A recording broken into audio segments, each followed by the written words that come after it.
All right. Good evening, and welcome to tonight's meeting of the Board of Trustees of the San Angelo Independent School District. My name is Taylor Kingman. I'm the board president. I'd like to welcome all of you who are present tonight at the regular board meeting. I also welcome all of you who are watching the recording of the meeting online or on our public access channel, Optimum Channel 4, or Sun Lake, whatever.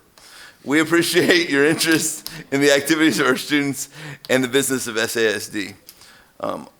All items that will be discussed at our meeting this evening have been posted as required by state law.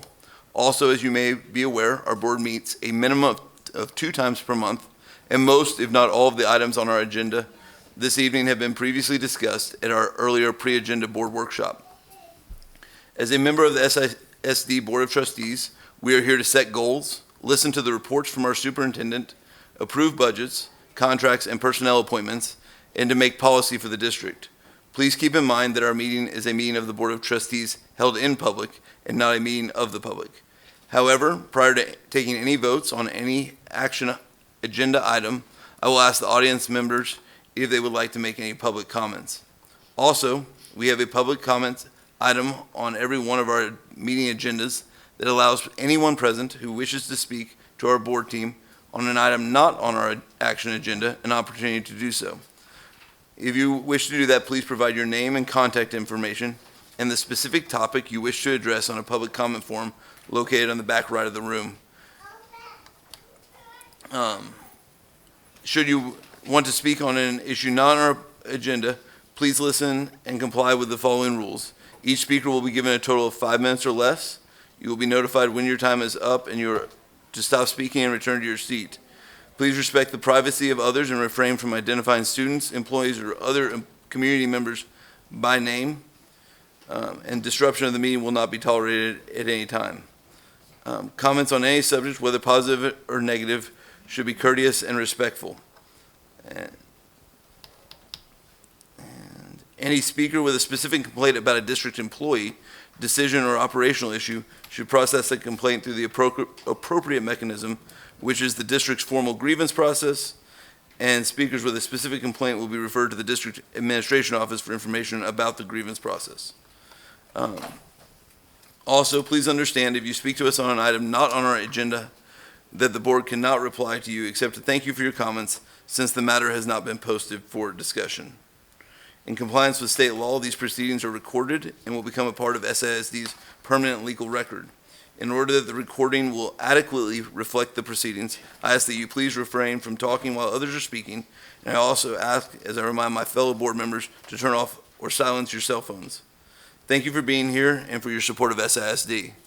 That being said, I'm going to call the meeting to order and establish a quorum. As you see, all of our board members are here, and I'm going to ask Kelly Duke, Associate Pastor from Sierra Vista, to come up and lead us in our invocation. Thank you, Taylor. It's a blessing to be with you all tonight. Would you bow your hearts with me as we go to God in prayer? Gracious God, God of us all, we come to you tonight with thankful hearts, with hearts that are grateful for so very much, for the accomplishments of our students, for the dedication of our teachers, for the devotion of our students' parents, for the direction of our administrators, and for the courage of the members of this board who have stepped forward to lead. For it all, precious and holy God, we give you our most humble thanks.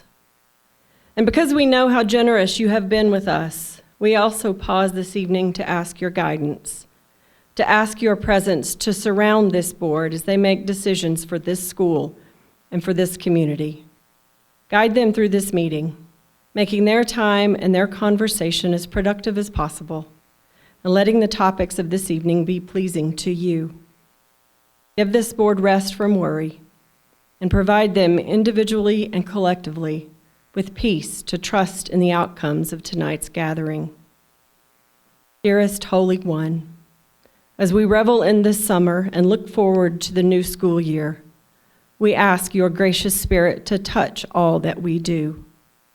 Give our students a desire to learn. Give our teachers a passion for teaching.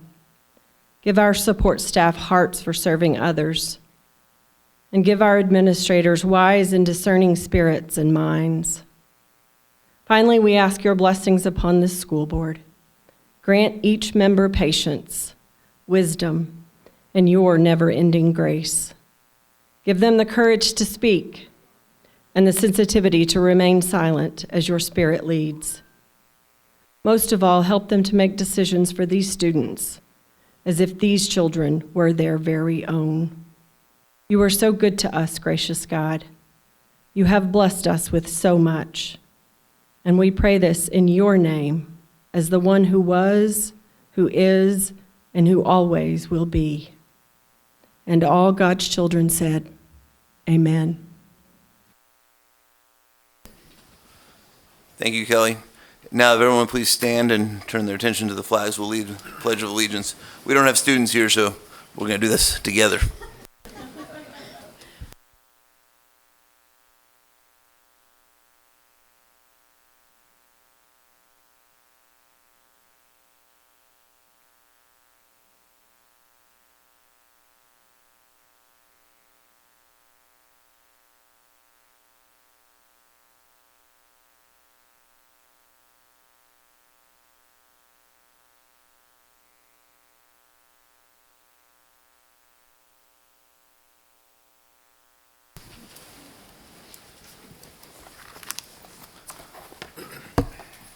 All right, thank you. We're now going to start our recognitions, and we're going to start with recognition of our athletes by Rodney Chant.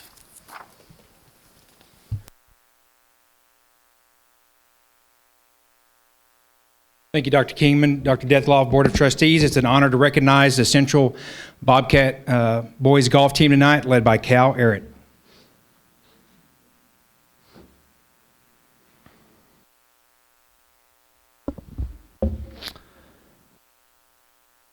So I just wanted to summarize a quick review of our season this year. The boys team had a successful 2022-2023 season. The boys' regular season consisted of a win at the Andrews Boys Classic and a second-place finish at their home tournament, the San Angelo Boys Classic. They also finished second at district, qualifying for regionals, and seventh at the regional championships out of 18 teams. And junior Colin Leonard represented Central at the 6A state championships, finishing T8 with a two-day total of 1 under. The boys' team members consist of Aiden Barone, senior, Mason Collenbach, sophomore, second team all-district, Colin Honey, junior, second team all-district, Brooks Vaughn, sophomore, first team all-district, and Colin Leonard, district champion, first team all-district, first team all-region, and first team all-state.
All right, we're going to continue with our recognitions, and Molly Johnson will be, will be coming up for Central High School speech and debate. Dr. Kingman, Dr. Detloff, and members of the board, tonight we celebrate all the ways our students are smart with a spotlight of our outstanding Central High School speech and debate team. This incredible group truly showcases how at SAISD we are cultivating the important skills identified in our learner profile of communication, critical thinking, collaborating, and creating. These talented students just wrapped up an amazing year, literally 2 days ago, including competing at nationals.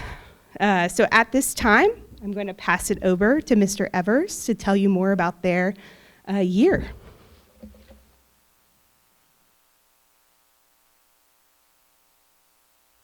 Hello, everybody. My name is Kobe Evers, and I am the head coach of the Speech and Debate program at Central High School. When you walk into my classroom, the first thing you see is this picture. In the back, it's a banner that says, "Your voice matters." And that's what this activity is about. My job as their coach and teacher isn't to silence their voice or even direct it in the way I want it to, it's to amplify theirs. And that's what we do and all the activities we do. So really quick, I'm trying to go over what we do, how we compete, and how we do it at a very high level this year. There are speaking events, interp events, and debate events. Speaking are events where you can write your own speech. There's an OO where you have like a problem and solution, and you talk about that. There's info where you can talk about anything you want, and you have boards, and you make that yourself. There's debate events where there's one-on-one debate about philosophy called LD.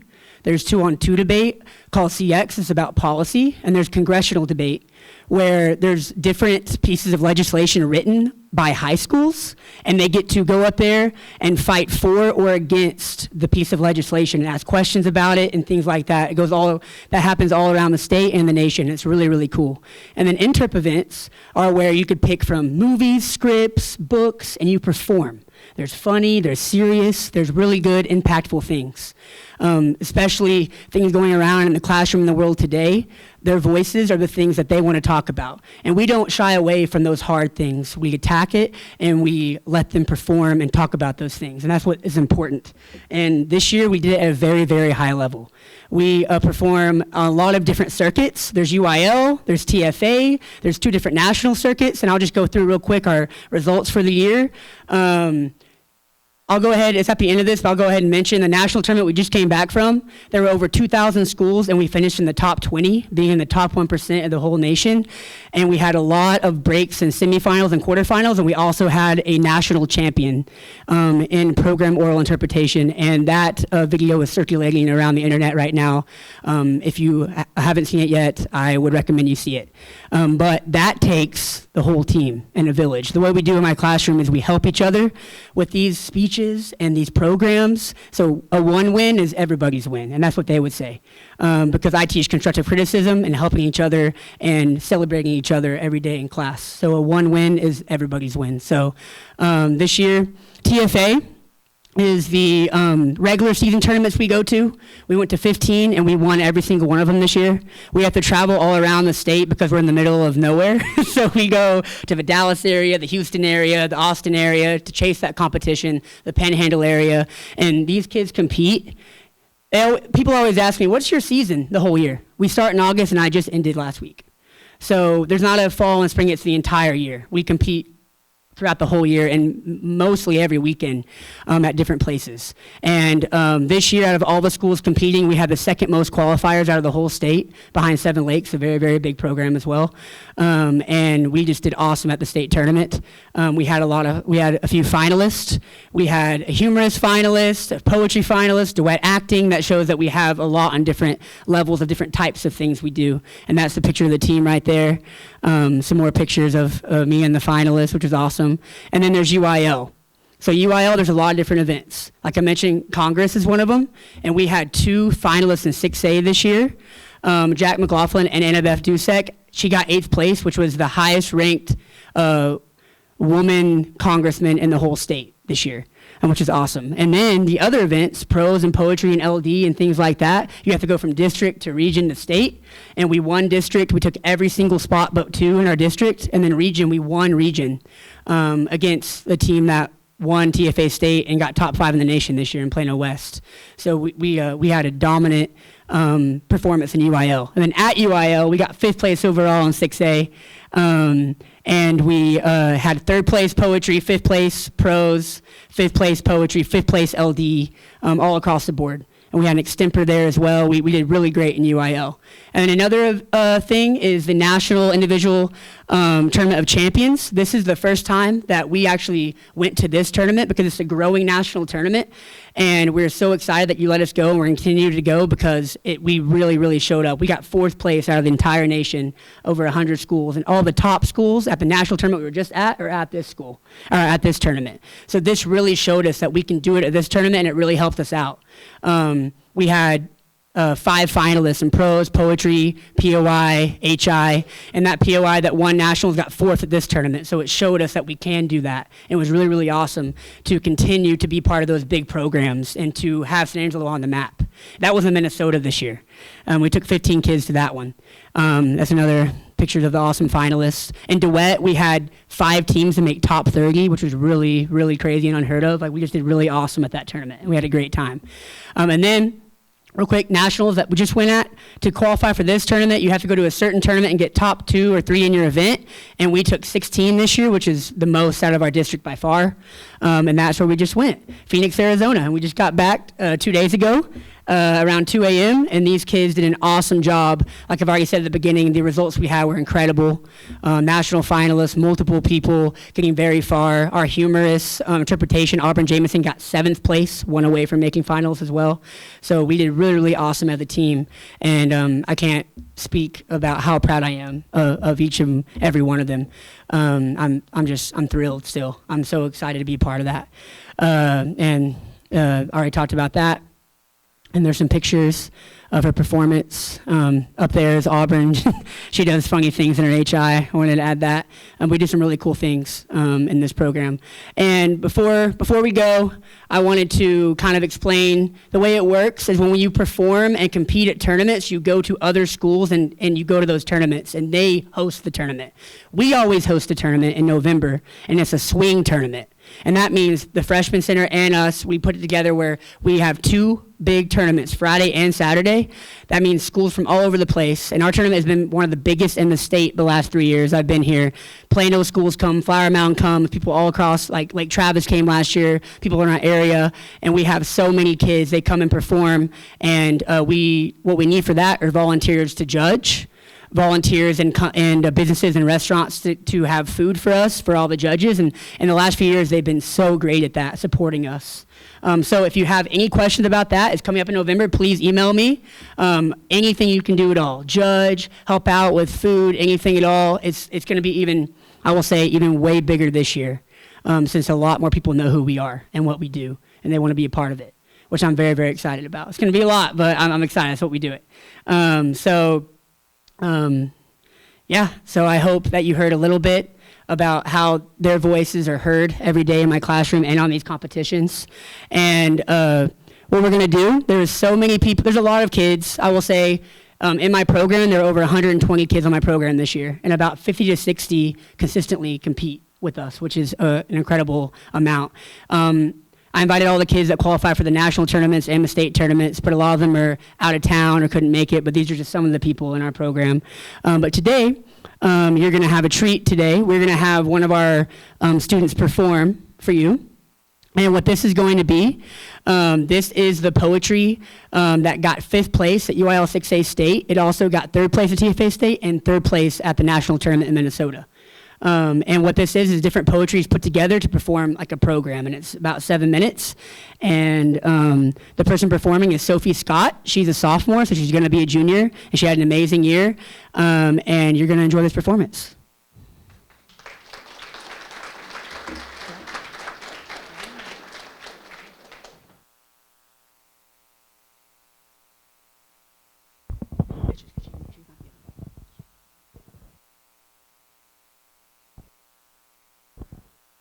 All right, don't mind me. I'm going to hold this for her while she performs. Don't even look at me. Thanks,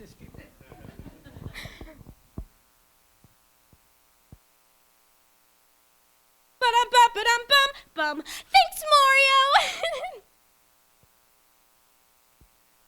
I guess. For fighting those Koopa Troopas and riding on the backs of dolphins and traveling all the way to Star World to save me. You keep saying it was a lot of hard work. How you almost lost all of your 99 lives. How I should be grateful. But from the corner of my castle, it looked a lot like an adventure. But what do I know? I'm just a kitten caught up in a tree. I get to sit in my 8-bit castle guarded by a fire-breathing turtle. Warning 1. This is not a fairy tale. There is simply a girl faced with the difficult task of learning to believe. Warning 2. This is not a fairy tale, but a happy ending ahead. Growing up with 3 brothers, we loved to play Mario Kart. But I was always told I had to play Princess Peach when I wanted to be Mario. Mario would go on adventures and even save the princess. Every day we see young girls being told they're less than in children's books, children's movies, and even video games. This speaks to me because women shouldn't be placed into a box of pink insubordination. Using the poems Trigger Warning, You, The Princess, the Damsel by Amanda Lovelace, and Princess Peach Speaks by Olivia Gatewood, comes a woven selection. Because it is time to change the voices from men to princesses. Ba-dum-bum. Thanks, Mario! I've been here for however long it's taken him to get past that freaking flying level. And now, of course, what I want to do is get married, enter into another imprisonment called matrimony with you. You, whose brother wears the exact same outfit as you, but in different colors, like twin little infants. But your princess is in another castle. Mario filing her taxes because she's a princess and makes a hell of a lot more money than you do.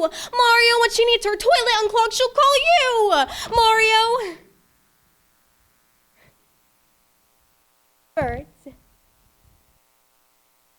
can't fly away. Flip one of their wings. Since I couldn't have my wings, I wore the fake ones dipped in gold glitter. The princess locked herself away in the highest tower, hoping a knight in shining armor would come to her rescue. I didn't realize I could be my own knight.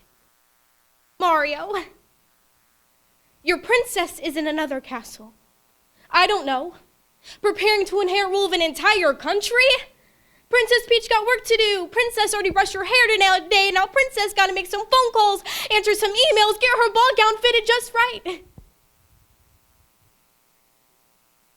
Oh. You thought Princess was trapped by Bowser? Maybe Princess hired Bowser as a bouncer because she didn't have time to reject you at the door. What makes you think every time Princess doesn't answer, that means she needs her help? Can a woman get some alone time here to deal with her own stuff? What stuff? You ask, I don't know. Body image, motherhood, rape culture, gender roles, the fact that no one will let her anything but a pink dress. You ride a dinosaur who comes in more colors than I do. No mistake. There will be dragons. They burn to kill, but you burn to survive. May they never underestimate you again. When someone offers to save you, you make it a mission to save yourself. Mario, you fought off a baseball-throwing football player, and now you're entitled to Peach's Peach. I should have stayed with Bowser because at least he calls himself a monster, not some one-dimensional super nerd who thinks savior complex is sexy. The dragon came flying back to the girl, expecting to find the damaged damsel he left behind so long ago. He was horrified to find the mighty queen standing before him. After all, only queens have the power to vanquish dragons like him. He dared to seat himself upon the throne she built with her own 2 hands and tell her she was never good enough to rule on her own. You were sent down from the stars. and no one should have taken that power away from you. Mario, make no mistake. There will be dragons. When someone offers to save you, make it a mission to save you. Mario, you're a plumber. So I thought maybe you'd be able to smell your own bullcrap. You're the date who buys a nice dinner and gets mad when I don't let you upstairs. You're the guy on the street who tells me to smile before cutting into me. And you're all the states in America where it's legal to rape your wife, so screw you, Mario! Here's a level.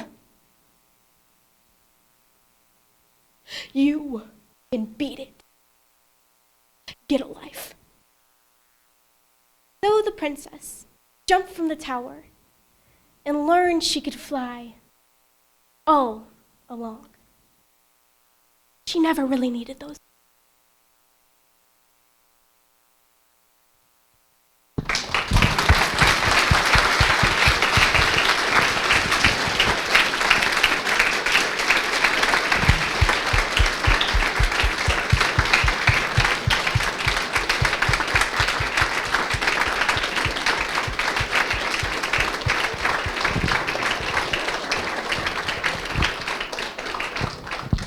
All right, these are some of the students. I'm going to announce their name and what grade they're in, maybe a little bit about them, and then they can step forward and kind of give a little wave, and then we'll take a picture after.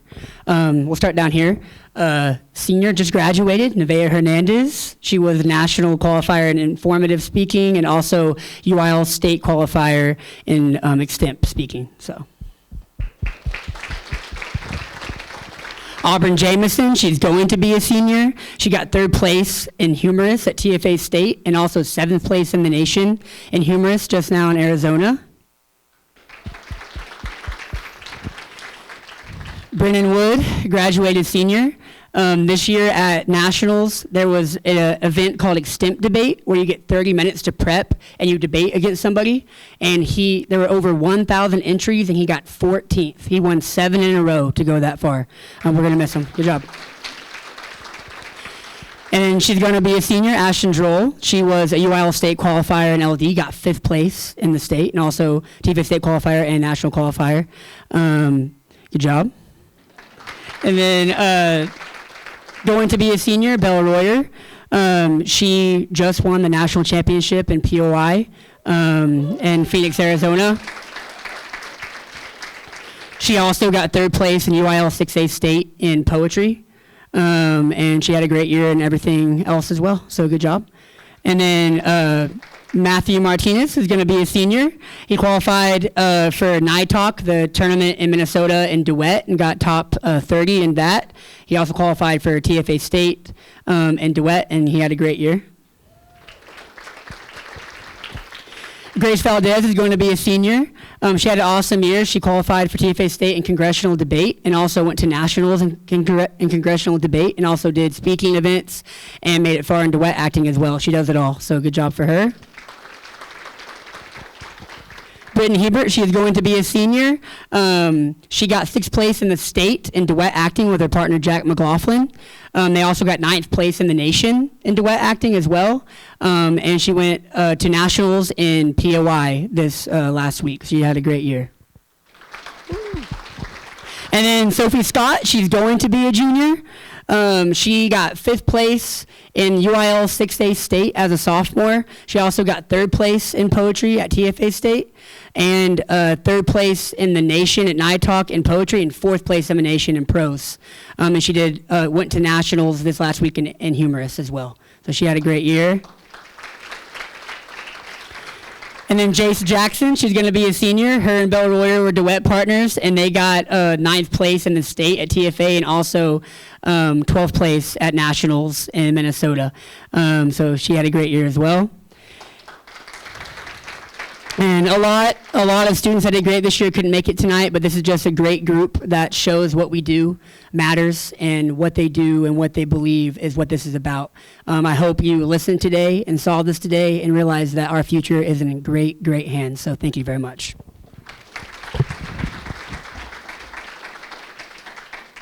So Dr. Detloff, if you would join them for a photo.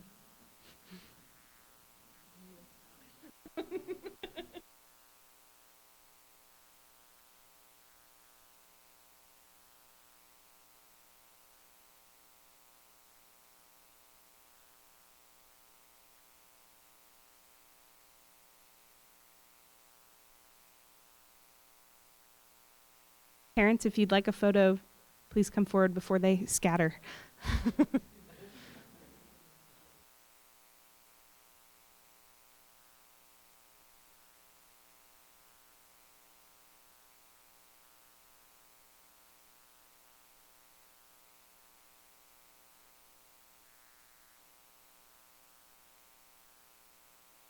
Y'all will walk a hand round and shake the board's hand. That'd be great. You can start over here.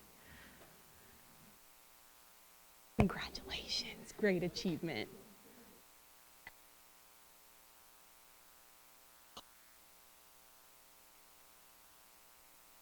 Great year. Good.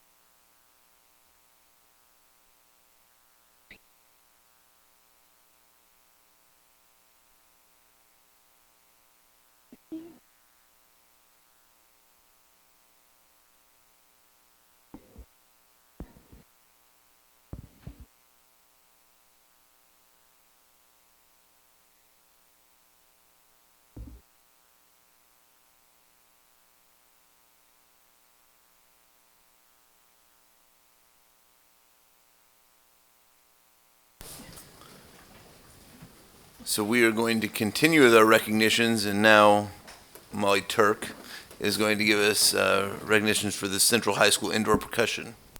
Yes. As we continue our celebration of all the ways students are smart, we're excited to have our state champion, Mighty Bobcat Indoor Percussion, with us tonight.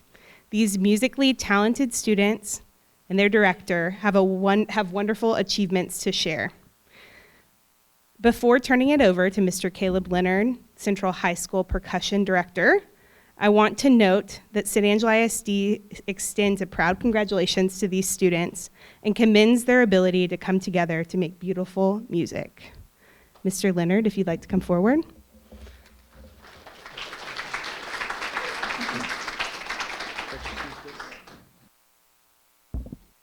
Thank you. That was very sweet.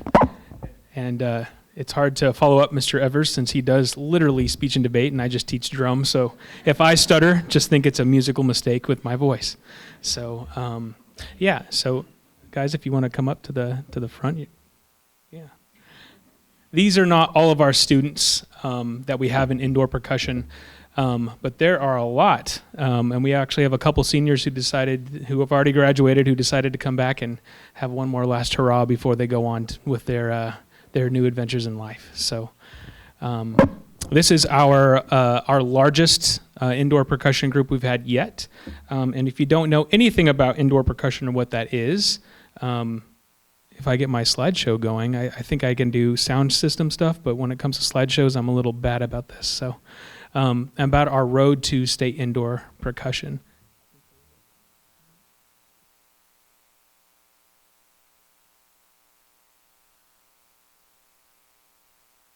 I did practice on this before, so I have my little mouse. Alrighty. Okay, so what indoor percussion is it's an after-school band activity. Every student that you see here and that is in indoor percussion is in band, and they are all in marching band in the fall semester. This indoor percussion is only in the springtime. We start in January, and we usually end around the 1st of April, but because we did so well, we decided to add on 2 weeks to that, much to the chagrin of some of the students who wanted to have their after-school time a little bit. But what this is pretty much a small-scale marching band. So instead of having the brass, the trumpets, and the tubas, and the woodwinds, which are flutes and clarinets, we have just the battery, which are all the drums that you see, and then the front ensemble, which is the marimbas and sometimes drum set and timpani. We have performers. We actually have a fellow thespian, and she's a senior, Fallon, and she was actually an actor for us in our show this year. We have a floor crew because we only march exclusively in gymnasiums around the school, around schools in Texas. So we have to have something to project the precious basketball floors. So, and then we have electronic technicians because rules state that a student or a teacher or an educator can't use electronic devices, and so we have to show them how to do things really quickly in a matter of a few months for them to perfect it. So, like I said, we're inside of gym floors. You can see some really cool shots of these kiddos. This was this is for our family and friends of it. This is right before we went to our state championships. They wear uniforms, as you see. It's not their standard band uniform. Every show is different. We have a theme. This theme, they are aliens, as you can see. And they did complain to me that they looked more like trout and fish or a mermaid than anything else. But it did some good effects with the judges, so the judges seemed to like it. And we do weekend trips, and we would go to Austin and Houston, and we tried to go to a Buc-ee's, but it was the smallest Buc-ee's I've ever seen. And it wasn't, I hyped it up way too much, and so I kind of let them down a little bit. So next year, hopefully. Our rehearsals in the springtime, we do 2 hours a day for 2 days a week. Sometimes we do Saturdays if we feel like we need to. So really, in 4 hours a week rehearsal, which the standard for UIL is about 8, where it caps at 8, including this, because of their time and my new family's time, we decided to make it a little bit shorter and utilize that time better. Also, this first year, I do want to give a shout out. They're not here with me, but in previous years, I've done this pretty much just by myself with all these kiddos helping and being good student leaders. But I actually have Robert Costco, who's an associate band director with me. We had a student teacher, Miss Laurel Glass, who's been phenomenal as a percussionist and an educator and just an all-around good human, and she helped out. And then another friend of ours, Cameron White, who is one of our elementary music teachers, and he since has unfortunately have left us, but he did leave a really good impact on these kiddos. So thankfully, I got to have a team, and we utilized our time, like I said, very wisely, and definitely had some talent from the educators, and we decided to continue on with 4 hours a week, and with our fun show. There we go. All right. So our timeline, we actually started our first contest, which has never been this early, in January. Usually it happens around middle of February when our season starts. But because we're in a new circuit, and the circuit is much larger, we usually compete against 4 other schools. This one we were pitted up against from either 12 to 36 schools, depending on which division we were in. So we had to go to our January 28th. We ended up getting second place, as you can see on our trophy there. And the kids were a little bit disheartened, but they were really excited that they didn't come in last place, and we were just excited to be at a new place. This was in Austin, and then we went to Abilene, and we got first place there. That was in February. Then March, we went back to Austin, and we took first place. And then on April 1st, we had our area qualifier for the first time. Because this is a new circuit, we've actually never had an area because there was so few schools that competed with us. And this year, because there were so many, they host their state competition there.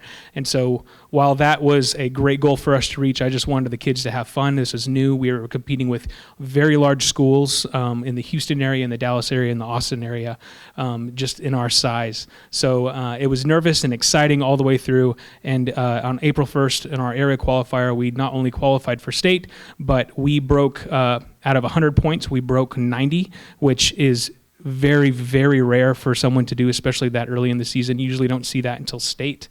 And so we actually have a really cool video of us having the announcer announce that, and you could really hear the gasps from the audience and the judges. So it made my heart happy to see that. So, and then finally on April 15th, we traveled back to Houston. That was a fun ride, 6 hours, yay, on a bus. But it all was not lost because we ended up winning first place at the state championship by a full 4 points, which again, the points go into the thousandths. And so winning by a full points is an amazing thing for these kids to have. They've worked their tail ends off day and night. They've messaged me on Remind about sectionals and about if they were doing this right. Some would try to get to the gym. I think one of them tried to go to the gym when the basketball was playing when they were rehearsing, and so like, well, you can't do that. We have to share our space accordingly. So I won't Well, yeah, we can actually pull the tarp out and march drum. So can everybody separate? I'm just kidding. We're not going to do that. But I will show you our final performance at State. I think it's very special. I think it's something that these students and you guys kind of need to see, because not only do we do stuff in the marching season, this is also a very exciting thing for them. And if you've never had a chance to experience it, I highly suggest that you do. This year, we do a different theme.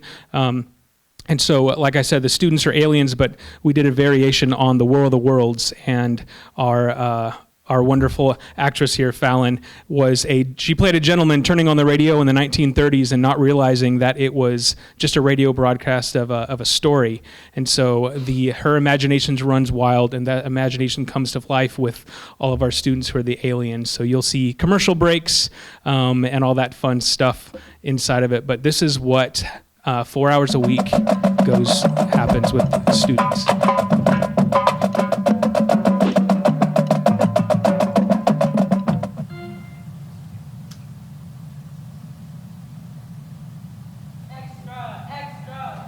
Good evening, ladies and gentlemen. You are listening to KCHS Radio.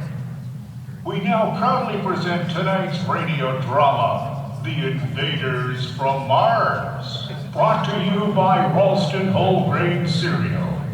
Performing their program, the event, Texas Culinary Circuit is proud to present Central High School Indoor Percussion.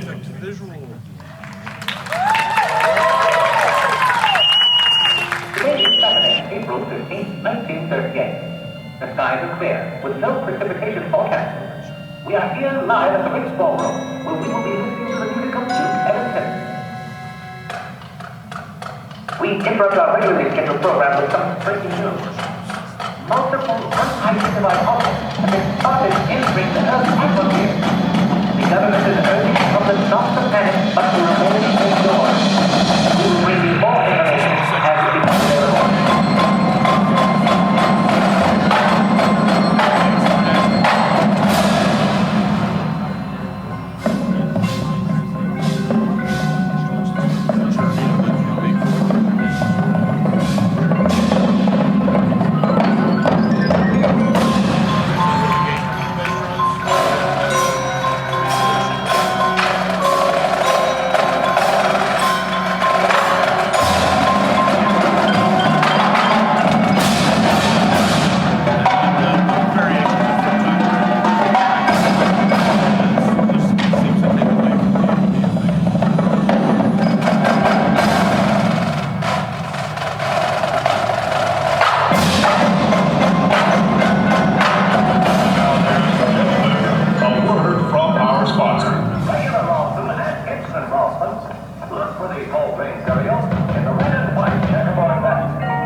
there were just over 30 students who performed, and I'd like to say just only a couple of years ago, our max amount of students in their indoor percussion as a full group were 14. Just the ones performing were over 30, but we had 36 in total that were helping run through the background, doing the floor, as you guys can see. So just seeing that growth, substantial growth in just a few short years, and for them to fully grasp and then to win a state championship has been the most amazing thing as an educator that I could ever have, and I couldn't have done it without all these kids working in tandem together with the school board, with support from my own staff, my own team, and my own bosses at Central and elsewhere.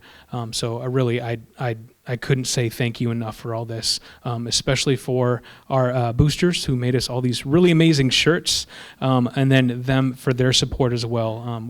We couldn't have done this without you. And next year, I'd like to say that as we're continuing this again, because this happens every year, because we've done this, once we do this one more time, if we go through the same system when we qualify, we actually qualify for international championships, which is in Dayton, Ohio. And if that happens, that's a whole other week or two. So we're going to be going pretty late into the semester, but we would go up to Ohio and we'd compete against amazing people around the country, and sometimes there's people coming in from other parts of the world too. So that's kind of our long goal, but I think the way these kids are continuing rocking and rolling, it's just amazing to see these guys. So thanks again for everything, and really it's great to see these guys recognized and for you to know about another part of the music world that you may or may not have known. So thank you so much. Mr. Leonard, not to put you on the spot, but what are the chances you could introduce all your students? Oh man, all of them? I'd have to look at my shirt back around. Those here. Those here. Those here? Well, let me make sure that I can introduce all of them. Thank you for putting me on the spot, because I have a really bad memory on that. So, well, we have Christian and Zach. Who am I forgetting? Is there anybody between y'all? Oh, hi. There's Liam and Stefan, and oh my gosh. See, this is what happens when you put me on the spot, because I actually forgot. Jonathan, Austin, is Cami, Leah. We have, oh my gosh, Emmeline, Holly Ann. Who did I forget? Hazel. Oh my gosh, Hazel. The Taylor sisters, the Water sisters. Oh my gosh, Camilla. Yes, and Fallon. Who else am I forgetting? Oh my gosh. Yes, and oh my gosh, I'm so sorry, y'all. Thank you for doing this. I am now retiring. I'm going to leave. So. We appreciate all the hard work you've done with these kids. And next year, when you go to nationals, you'll have a list of all their names. 100%. Yeah. Like I said, it's on the back of their shirts, but I should have written that down, right? So, thank you.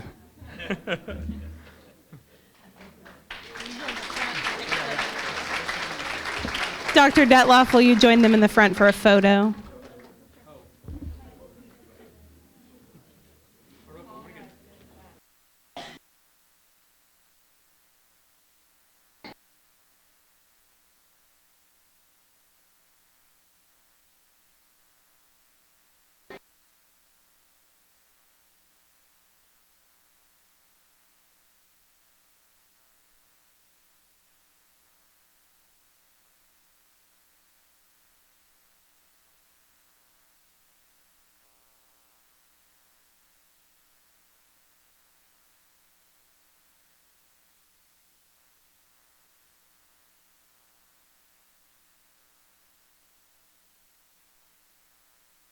Ready to go, we'll walk around.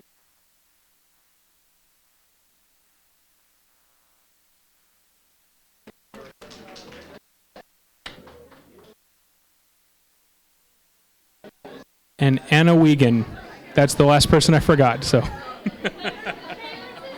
The Taylor sisters. I did? You can't do that to me. I'll do that to my wife.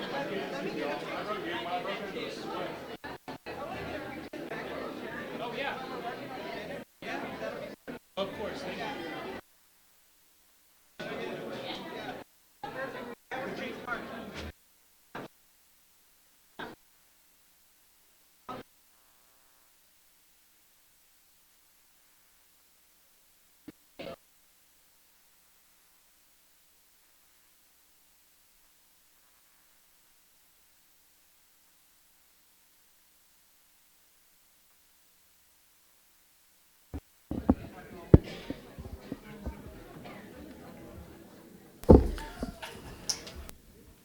All right, I guess, so now Soon's going to come up and introduce the Central and Lakeview JROTC. Good evening, Dr. Kingman, Dr. Detloff, and members of the board. Tonight, we proudly celebrate the legacy of excellence our Central High School and Lakeview High School junior ROTC programs have created and worked hard to continue. These CHS and LVHS student cadets represent the best of the junior ROTC units. I now invite both Major Carney from Central High School and Major Eskel from Lakeview High School to introduce the student cadets here tonight and to share a little bit more about these outstanding programs. Thank you and congratulations, cadets and instructors. We would like to have you and Dr. Detloff join us for a group photo for each unit.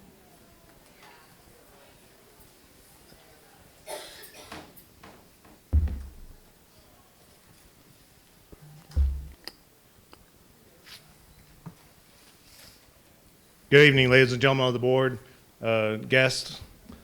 My name is Major Esquell. For those that don't know me, I'm the senior aerospace science instructor at Lakeview High School, junior RTC.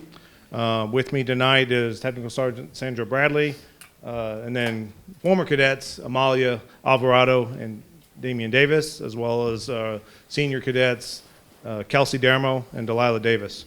Let them do majority of the talking, but we're very proud of what our cadets have done this year at Lakeview High School and throughout the community. So without further ado, Amalia Alvarado.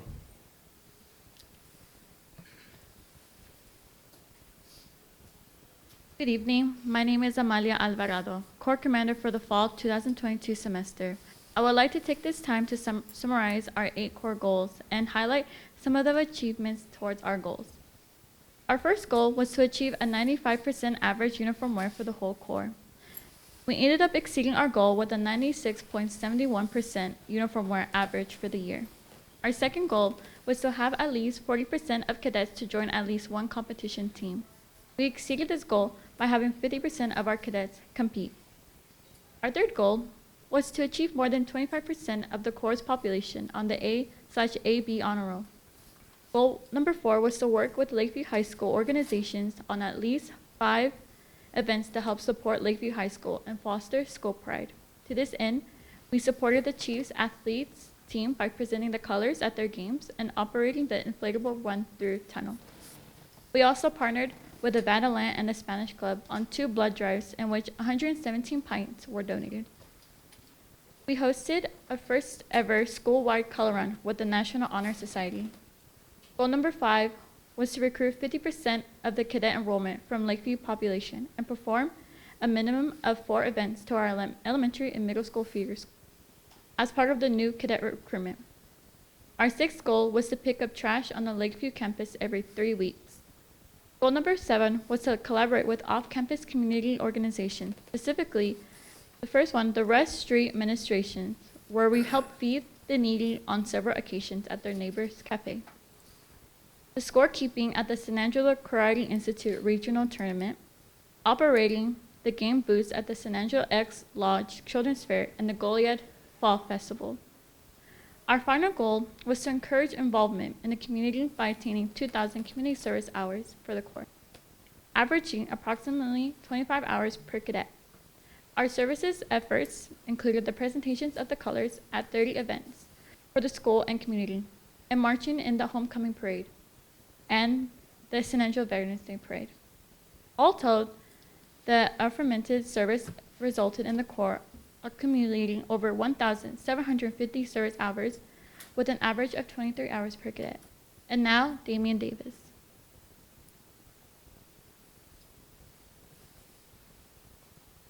Thank you, Amalia Alvarado. Good evening. My name is Damian Davis, the Corps Commander for the Spring 2023 semester. I will be wrapping up our highlights and discussing our competitions and field trips. On the competition front, we have competed in academic, bowl, as well as the 3 rounds of Cyber Patriot competitions, thereby reaching the state round and earning gold award distinction once again. We also attended a total of 4 drill competitions this year. At Central, our inspection team placed 4th. At Waco, our unarmed regulation drill team placed 6th, and our male PT team placed 8th. Abilene Cooper, our inspection team, placed 3rd. Our unarmed regulation drill team placed 7th. And armed regulation drill placed 8th. At Texas Tech, we placed 3rd in unarmed regulation drill and 4th both in unarmed inspection, armed regulation drill, and male PT events. We also attended our first ever quadcopter competition at TV High School in Kerrville and had 2 teams compete. Finally, we conducted 5 field trips throughout the year. In October, we traveled to Goodfellow Air Force Base to support Operation Kids. In December, we returned to Goodfellow Air Force Base where we toured the Firefighting Academy, the Spintrol Laboratory, and received career advice from the base leaders. In April, we traveled to ASU to visit the Air Force Detachment, the Engineering Laboratory, as well as receive a briefing on ASU Commercial Aviation Program. Also in April, we ventured to Fort Hood, where we learned about the 1st Cavalry Division Horse Cavalry Detachment, the Air Force Weather Squadron, and the Air Force Support Operations Squadron. Lastly, Goodfellow Air Force Base hosted us again for the Operation Next Generation, in which we got a taste of what deployment and processing is like. We also played paintball, survived a West Texas rainstorm while camping in tents, and ate breakfast in the dining facility. All in all, these field trips expand our horizons and provide our cadets with insight on career opportunities available to them. While we did not earn the Distinction Unit Award, we achieved many of our goals and had an outstanding year. We will take the lessons learned over the previous school year and apply them to the future pursuits. We are excited for the cadets of Lakeview High School and they take on the next school year, and we wish them the best of luck. Thank you for this opportunity to highlight our cadet-led program, and thank you for your continued outstanding support to the cadets of Lakeview Air Force, JROTC.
Hi, good evening, everybody. Thank you for letting us be here tonight. My name is Major Chris Carney. I'm the Senior Aerospace Science Instructor at Central High School. Chief Master Sergeant Kathleen Prince couldn't be with us tonight. She's on a cruise. Go figure, right? It's summertime. But she wanted to be here. However, she couldn't. I'm going to keep my remarks really short because I'm going to let each of the students introduce themselves when they come up. I do have with me 3 graduated seniors who wanted to be here tonight. I have another one who would have died to be here. However, he's going to the Citadel where he got a $180,000 scholarship. So he's up there doing something for that now, then coming back, and then going back again. But if any of you know Christopher Banks, everybody, a lot of people know him. He was an amazing kid. I'm going to miss him. He was like a son to me. So they're like daughters to me.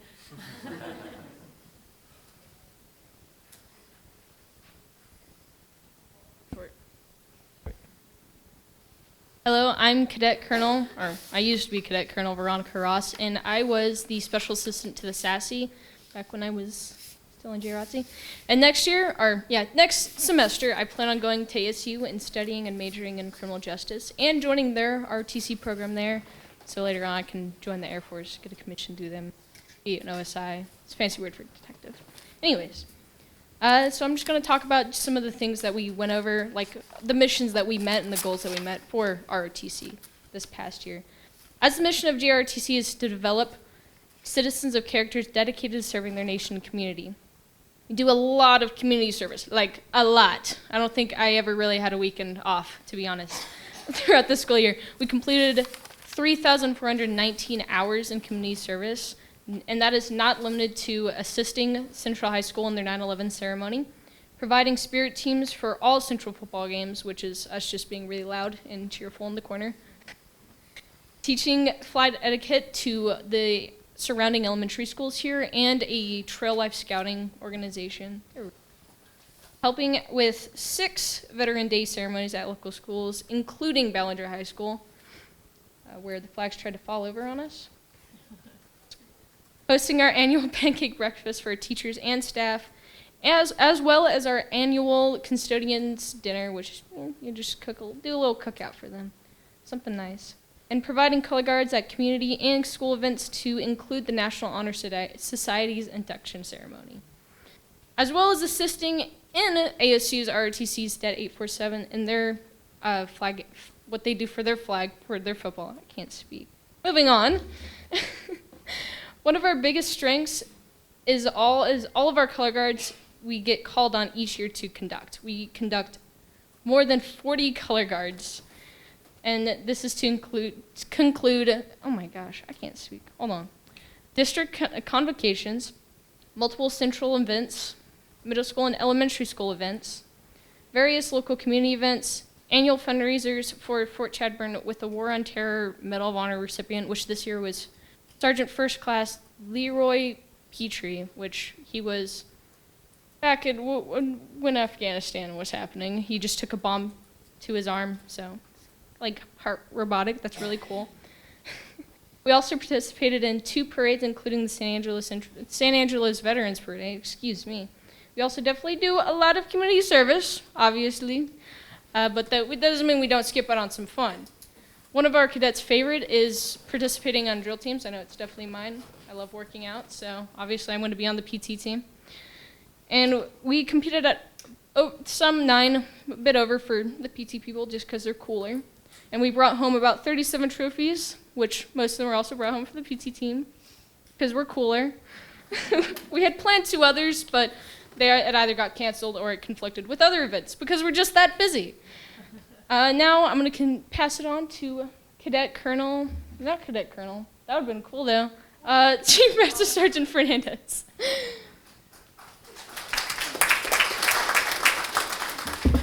So I guess my rank changed by the end of the school year. Just kidding. But I was Cadet Chief Master Sergeant Isabella Fernandez. I was the group superintendent, and I will be attending ASU in the fall.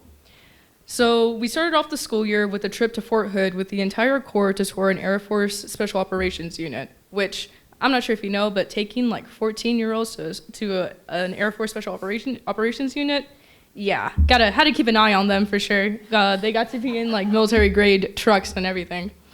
In October, we took a curriculum and action trip to Georgetown and completed a 14-mile hike in remembrance of the Bataan Death March through various parks in the area. Additionally, we participated in Goodfellow Air Force Base Operation Kids, where we went through a simulated deployment and helped lead younger kids throughout the day. And some kids were easy to manage. Other kids were, wow, we had to watch them, especially because there was like toy guns and everything. Also in the fall semester, we hosted our 4th straight drill meet at Central High School and had 11 schools in attendance. We plan on continuing to host an annual drill meet and increase attendance each year. In the spring semester, in addition to our 9 drill meets, HQ AFJROTC conducted a unit inspection. Our regional director, Mr. Bruce Kenny, inspected the entire unit. As in past inspection, we received an exceed standards rating, the highest possible. May I also add, our senior staff and a few cadets had hosted had also hosted a presentation for Mr. Bruce Kenny, which that was scary. That was very scary. We also took another curriculum in action trip to Garner State Park and completed another 14-mile hike, learned how to pitch a tent, enjoyed the outdoors, and slept under the stars. We also had some peaceful rain sounds outside our tents. Goodfellow Air Force Base invited 20 of our top cadets to come back to Goodfellow and assist with their spring operation kids, where we were chalk leaders for the base kids participating in the event. And now Aubrey Ellingson will finish off with a few trips and highlights from the school year. Hello, I am former cadet Major Aubrey Ellingson. I was the sports squadron commander for Central High School, and in the fall I will be attending technical college at Lake Area Tech in South Dakota. So our third trip to Goodfellow this year was an overnight conjunction with the Lakeview cadets.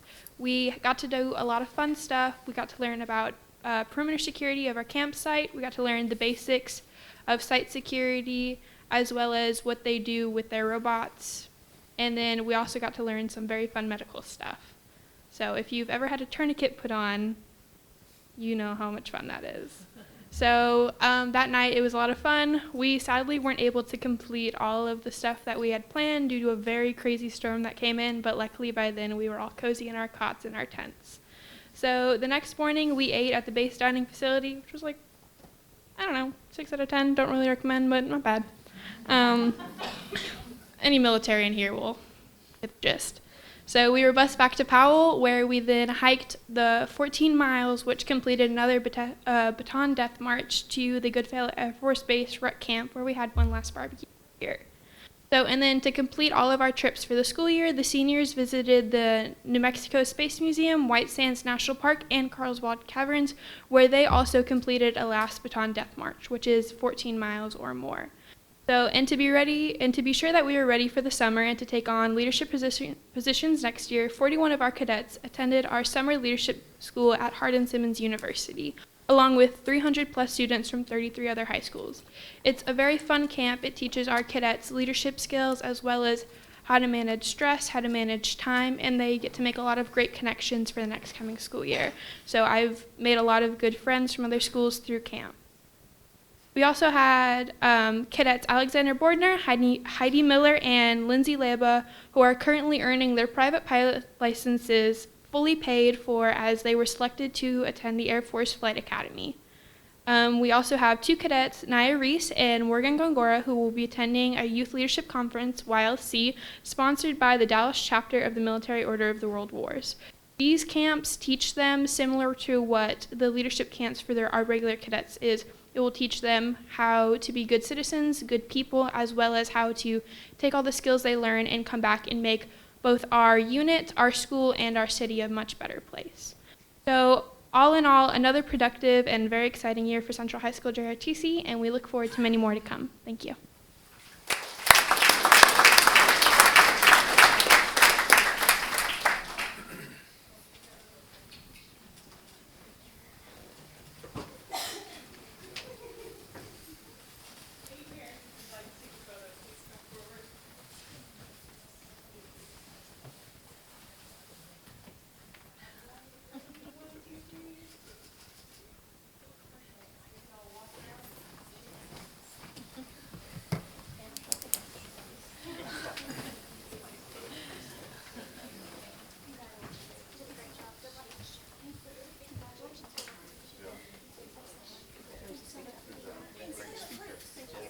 Great job.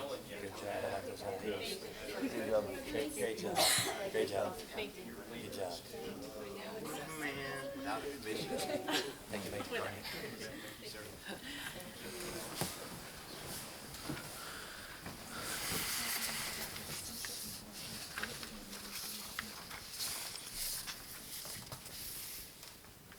Just come right up. We're going to move forward with our recognitions, and soon, yes? You're going to do Teacher of the Year recognitions, please. All right. At SAISD, we work to fulfill our mission to engage all students in a relevant and inspiring education every day. Today, we are recognizing 2 amazing educators who truly champion that in all they do. Our 2023 Teachers of the Year. Our Elementary Teacher of the Year is from Glenmore Elementary. She teaches second grade. It's Mrs. Veronica Stepper. And our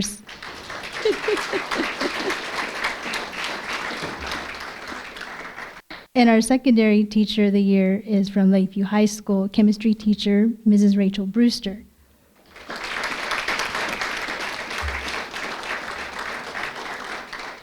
Mrs. Stopper and Mrs. Brewster exemplify the characteristics within our SAISD educator profile through their commitment to providing their students with an inspiring educational experience, which prepares their students to be future ready, whatever that future may be. All right, Mrs. Stopper. This year is Mrs. Stopper's 29th year in education and 11th year teaching at Glenmore Elementary. She is passionate about her job and believes that every child deserves a wonderful education. She plans engaging lessons, reflects daily on ways to improve her technique, and works with dedication to make learning happen. Mrs. Stopper is known as an amazing storyteller and uses her life lessons to show students that their hopes and dreams can be achieved with a lot of hard work. Her students are her inspiration to make the world a better place. This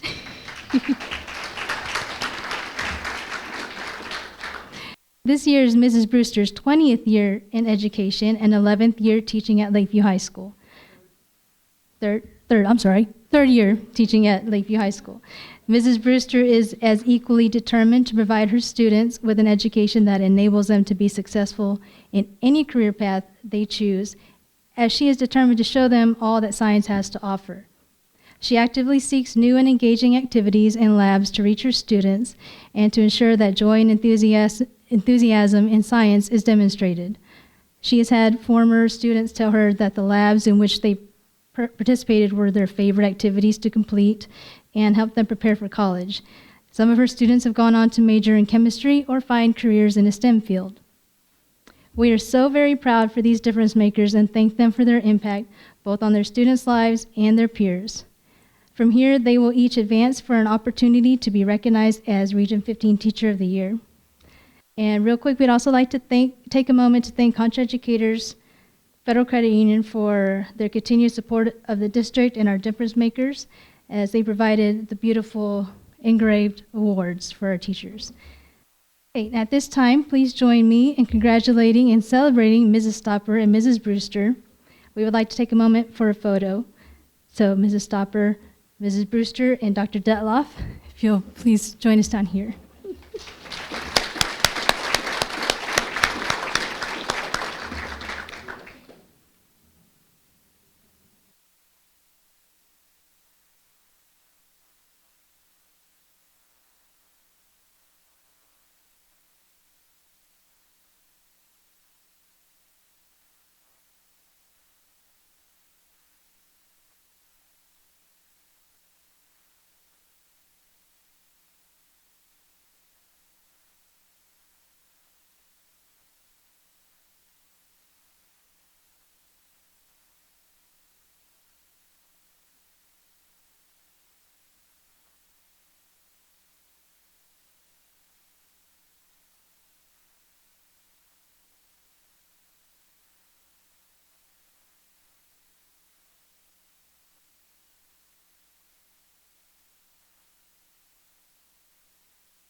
Dr. Brandon, you're now going to give us the recognitions for the annual Safe Employee Recognition Campaign. Yes, sir.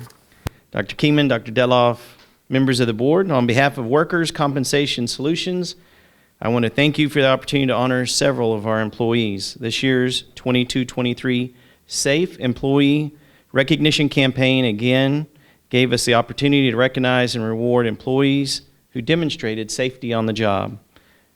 Of the many employees who were recognized through the campaign, a selected number were chosen by our committee for a higher award. These individuals went above and beyond for safety to doing things like helping others avoid injury, consistently reminding others of safe practices, and routinely wearing proper safety protective equipment, just to name a few. I'd like to take this opportunity to recognize these individuals and present them with their 22-23 Honor Roll Awards, each receiving a 2022-2023 Safe Employee Recognition Campaign jacket and shirt. So at this time, if I could have their directors, Tiffany Hubert is standing in for Mrs. Helms, Mr. Ketchum, our Executive Director of Transportation, and our Director of Transportation, and Mr. Tony Kennedy, Director of Maintenance and Facilities. Our first recipients from the Child Nutrition Department, Martina Flores and Yolanda Valdez.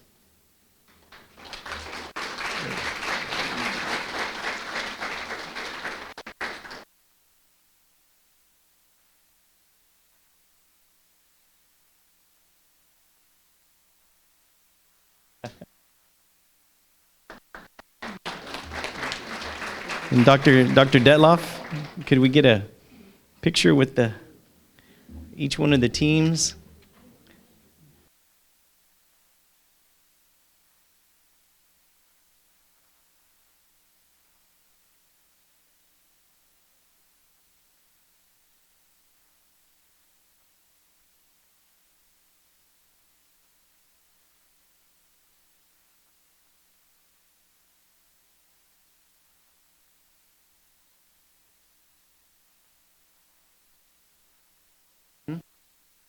Oh, okay. Yeah, y'all want to stay here just a second? We'll do the others. We'll all do it at the same time. Sorry about that. From our Transportation Department, Lawana Dalton and Wayne Williams.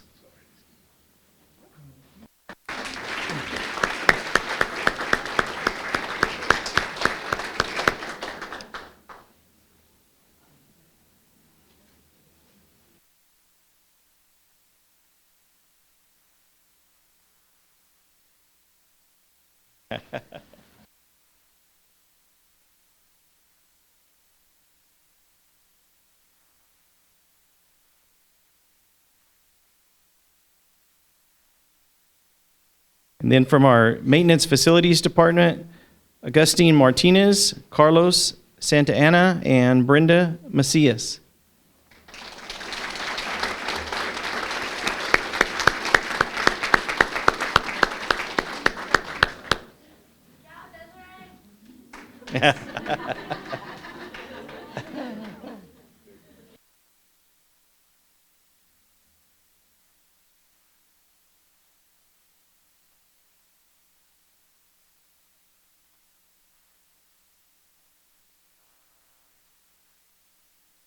Okay, congratulations to all of our recipients. We're going to come right here and shake everybody's hand.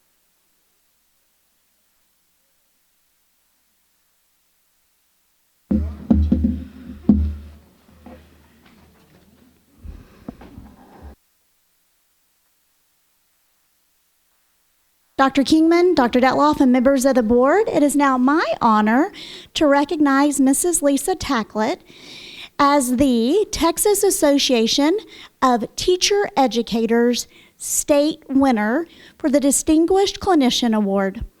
This award is presented to a public school teacher who has demonstrated exemplary service in the field and in assisting in the supervision of student teachers and our interns.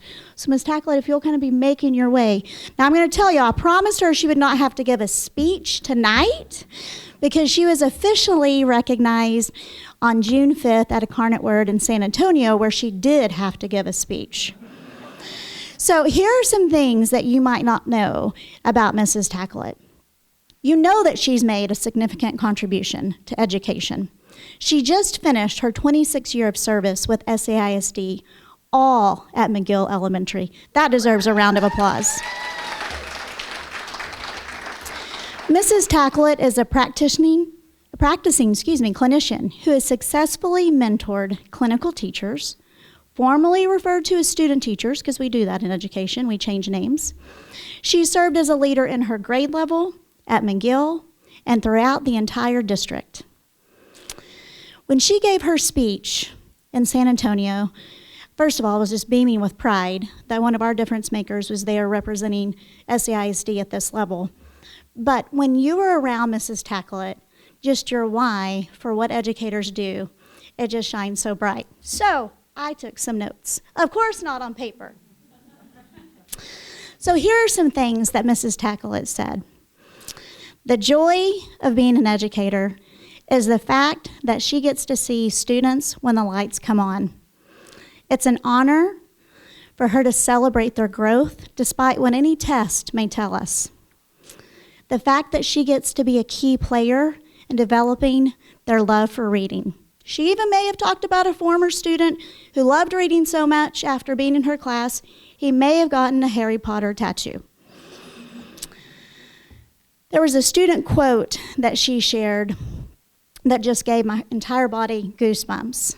She said, a student mentioned, I wish I could forget it so I could read it again about a book.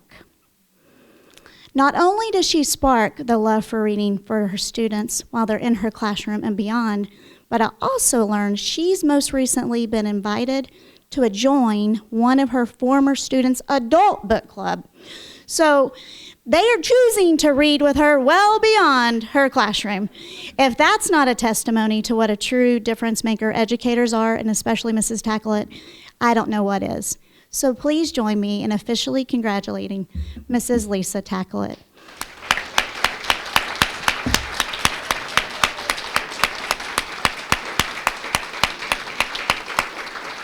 All right, Dr. Detloff, if you'll come do the honor and take a picture. I'd also like to thank Shane, her husband, for being such a great supporter. He's here this evening and was there in San Antonio. But Dr. D, come take a picture, please.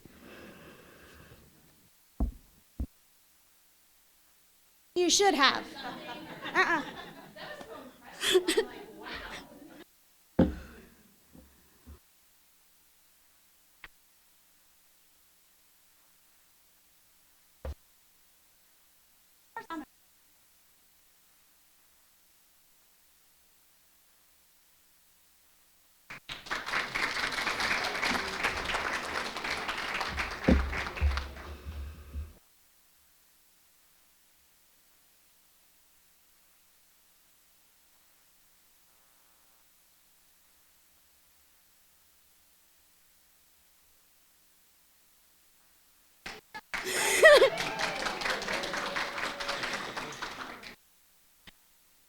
Okay, Dr. Kingman, you're not missing anything on the agenda, but I'm still up here, and it's not time for academic update. Dr. D, stay kind of where you are. He has to come up and down.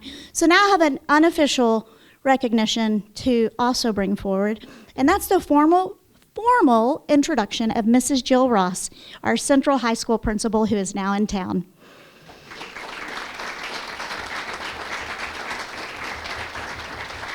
Now, I'd like to point out that Mrs. Ross has been looking to find orange for her wardrobe, and she's doing great. So welcome officially to San Angelo and to Central High School. We're glad to have you. I appreciate that.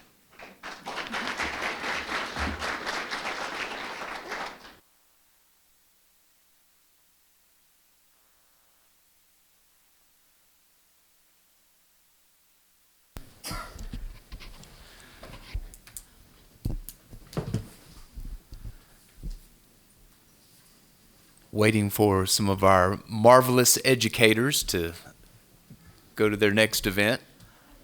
And Dr. Kingman, members of the board, and Dr. Gomez, thank you for recognizing Mrs. Ross, and we are thrilled that you will be with us to continue the flagship legacy of Central High School. Probably the one of the best phone calls I received, and I've mentioned this to Jill previously, was about a month ago.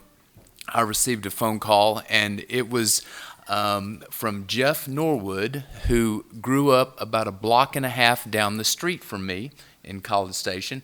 And Mr. Norwood is the current board president of Belton ISD.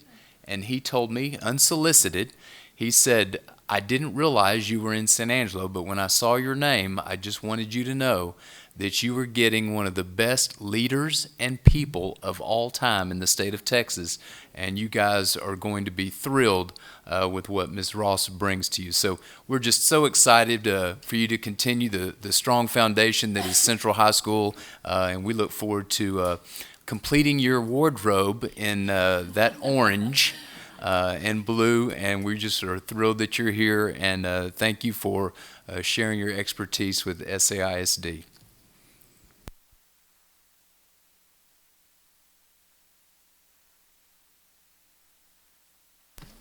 All right, that concludes our recognitions. We're going to take a 3-minute break,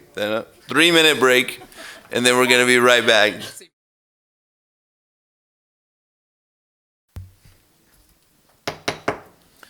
All right, we are back, and Jack, you just need to look at me if I forget to turn on the microphone. Okay, sorry. All right, we're going to move forward. So next on our agenda is our minutes from May 8th, 2023 pre-agenda workshop and our regular board meeting on May 15th, 2023. Any board comment on or any motion, any board comment? Move for approval. Second, sorry. Any board comment on the minutes from May 8th and May 15th? Seeing no further more comments, all in favor, so I have a motion from Mr. Dindal and a second from Ms. Mizell Flint. All in favor of passing the minutes as outlined above, say aye. Aye. Against? Okay. So 7-0, Mr. Gallegos returned. So next is public comments for topics not on the agenda of this meeting. I didn't receive anything. Molly, there's nothing over there? Okay. Perfect. So we're going to move forward into our reports. Mr. Henry is going to start with a construction update. Dr. Detloff, Dr. Kingman, members of the board, thanks for having me here tonight. We have two major construction projects that I'm going to update you on. The first one is Fannin. The Fannin Classroom Addition has been awarded to Justice Construction. The contracts have been signed, the bonds have been received, and the insurance is in place. They've began work on site. They removed some of the playground equipment, and tomorrow they'll be over there and start busting up a bunch of the concrete that needs to go away. They're mainly working on groundwork right now. The next one that we have is McGill Elementary. The bid is out on the street currently. This one opens up next week on the 27th, and we will be bringing it to the July board meeting. We had a great turnout for the pre-bid last week. We actually filled the entire parking lot at McGill with contractors. I think we had probably 25 people show up for that pre-bid, which is a very high number. We're looking forward to opening that bid next week. Do y'all have any questions over either one of those projects? Thank y'all for having me. All right. Thank you, Mr. Henry. Mrs. Taunton is not here. Shelley's going to give us, and you told me that last week. I apologize.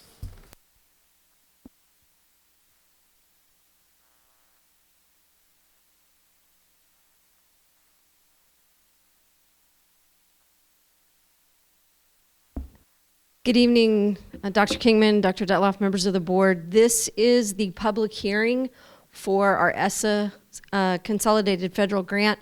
And just so I'm careful about not always using acronyms that people don't always understand, ESSA is our federal grant. It stands for Every Student Succeeds Act.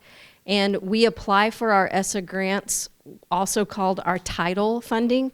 We apply for those during the summer, and prior to the submission of those applications is this federal hearing. So this public hearing is giving you some extra information about this. ESSA are federal funds that flow to the state through LEAs, through our school districts. We're required to provide public notice and offer public comment, which we've given the opportunity for some to do before we submit it.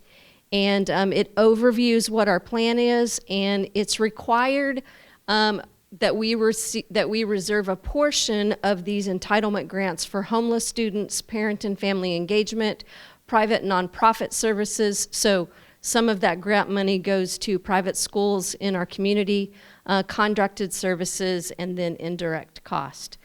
So of those ESSA grants, as I said, they are also called our title funds. There are 4 different basic funds that we apply for. Title I is to provide supplemental resources to implement comprehensive district-wide research-based initiatives. And the idea is to maximize student outcome, particularly for students who are at risk. And so this year, our planning amount for the 23-24 school year is $3,827,312.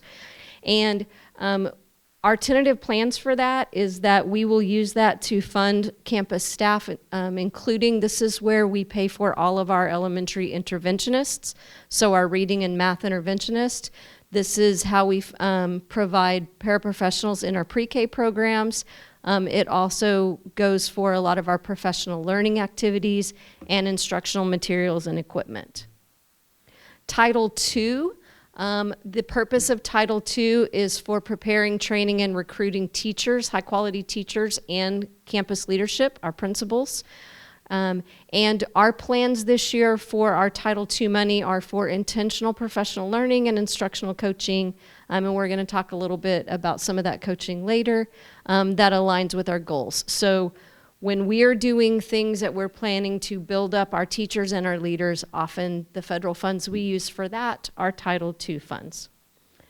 Title III is for English language acquisition, language enrichment, and academic achievement.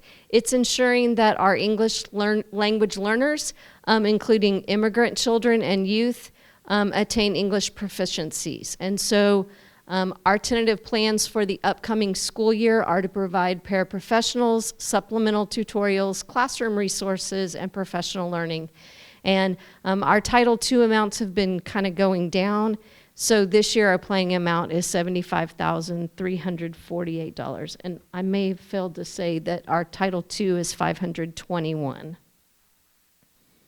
And then we have Title IV. Title IV is for student support and academic enrichment.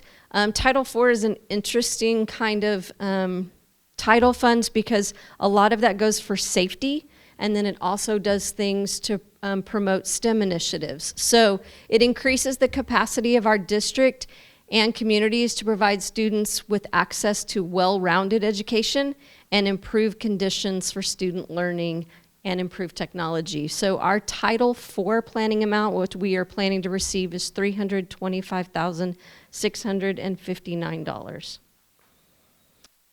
And we will use that for STEM resources. We are doing some things, and Dr. Gomez is gonna give you more information about this to provide a more robust STEM support on all of our elementary campuses.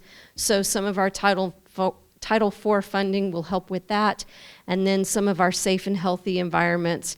And also we were able to use this amount to fund the salary for our new safety coordinator so that we could take some of the things off of Mr. Kallenbach's way too full plate. And so we are funding that position through our Title IV funds.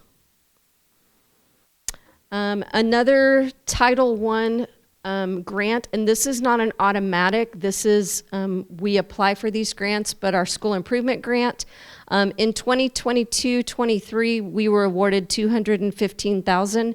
We have applied for a SIG grant again, and we are supposed to be notified by July the 17th as of our amount. We know what we will get, a school improvement grant, we just don't know the amount yet. But it is used to improve the academic achievement of Title I schools, which all of our elementaries and middle schools are Title I schools, as well as Lakeview High School, for comprehensive support. And our plans are that we're going to continue to use this to provide instructional leadership coaching, and I'll talk a little bit more about the way we've used those funds this year with Engage to Learn and some other partners to help our campus coaching. And just approve systems and processes that are all aligned to the Effective Schools framework. And then I want to take a little bit of time, just because I know, Ms. Mizell-Flint, you've talked before about grant writing and trying to get some grants. And this is something that we have been busy with. is trying to work on some other grant opportunities. So 2 years ago, we wrote a grant for the Effective Schools Framework. It was a 2-year grant that was awarded in 2021 and has carried us through this year. And through that competitive grant, we were awarded $848,935. And we used that money to fund some of our part-time interventionists, some of our teacher coaching, and additional instructional materials. And then we have been working, Dr. Self has been working with me on this, and she's done some excellent work with the ESF grant. And we are looking forward to hopefully being awarded that grant again. And we will also be notified of that in July. A few grants that I wanted to let you know about. We applied for the SPAT grant, the Silent Panic Alert. That one was just basically a formula grant where if you applied for it, you got it. But we were awarded $43,808, and we're using that as part of our safety measure to upgrade our phone system through the Silent Panic Alert buttons.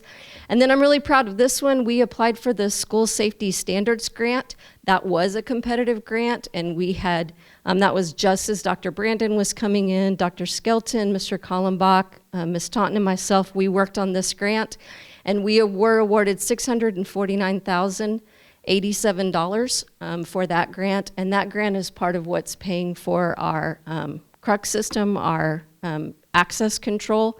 So that was just bonus money that we worked hard to apply for the grant, and we got that grant. So that's helping us pay for some of those upgrades. And then we are currently in the process of writing a competitive grant for something called the Stronger Connection Grant. It's a new grant that is coming through TEA, and part of that is coming from the legislature, just about increased school safety because of mental health and student support. So the program goal for that is to use the money to improve school culture, student support, mental health, behavioral and emotional health, physical health and wellness, and we are pulling together a lot of resources at this time. There's a lot of money out there for this particular grant, so we feel pretty good that we will at least get some money there. So that concludes the public hearing for our ESSA grants. Are there any questions or comments that I can help you with? I have a question about all the ESSA grants. And maybe I should know this, but are the amounts that we're awarded, are they based on like the financial of our finances of our district? Okay. Yes. So all of our title grant money comes based on the numbers that we have for free and reduced lunch. So that's one of the reasons that we're trying to be very careful about accounting for all of those students, because with all of those students comes extra dollars that are tied to that. Yes, great question.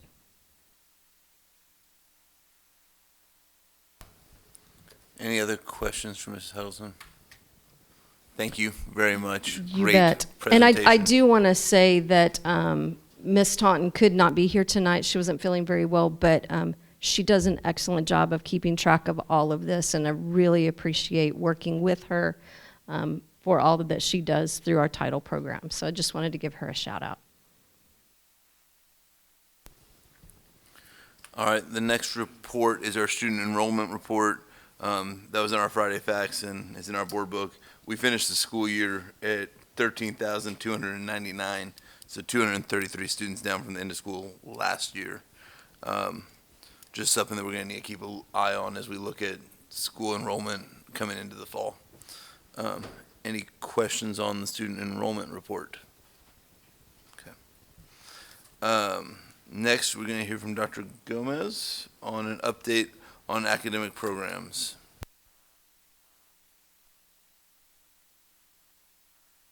Dr. Kingman, for this evening's academic programs update, we have several of us that will be sharing over the report. Mrs. Huddleston will actually kick us off, but I want to segue back to one thing you just mentioned on projected enrollment to make sure that everyone did receive that in your Friday facts per our last meeting. So you did kind of have the numbers and how we've staffed campuses. Yes, that was in our Friday facts. Thank you. Yes, sir. Appreciate it. We know we gave you a lot. All right, so to start off, Mrs. Huddleston mentioned this in the last report, but something that's very important with our Fundamental 5 in San Angelo ISD around our educator profile to support the conditions for our learner profile is what you hear us refer to as a culture of coaching. So some of those special funds that we receive allow us to create that support for our educators. And with that, Mrs. Huddleston, if you'll start off. Also, Mr. Kallenbach will have a portion, and then we'll close with the special programs overall update. Okay, so me again. So as Dr. Gomez said, one of the things that we established this year is that we said that all of our leadership will receive coaching in some form or fashion. So we're trying to establish that culture of coaching that says all of us can grow in our leadership. And a large part of our coaching this year with our campuses came through Apple.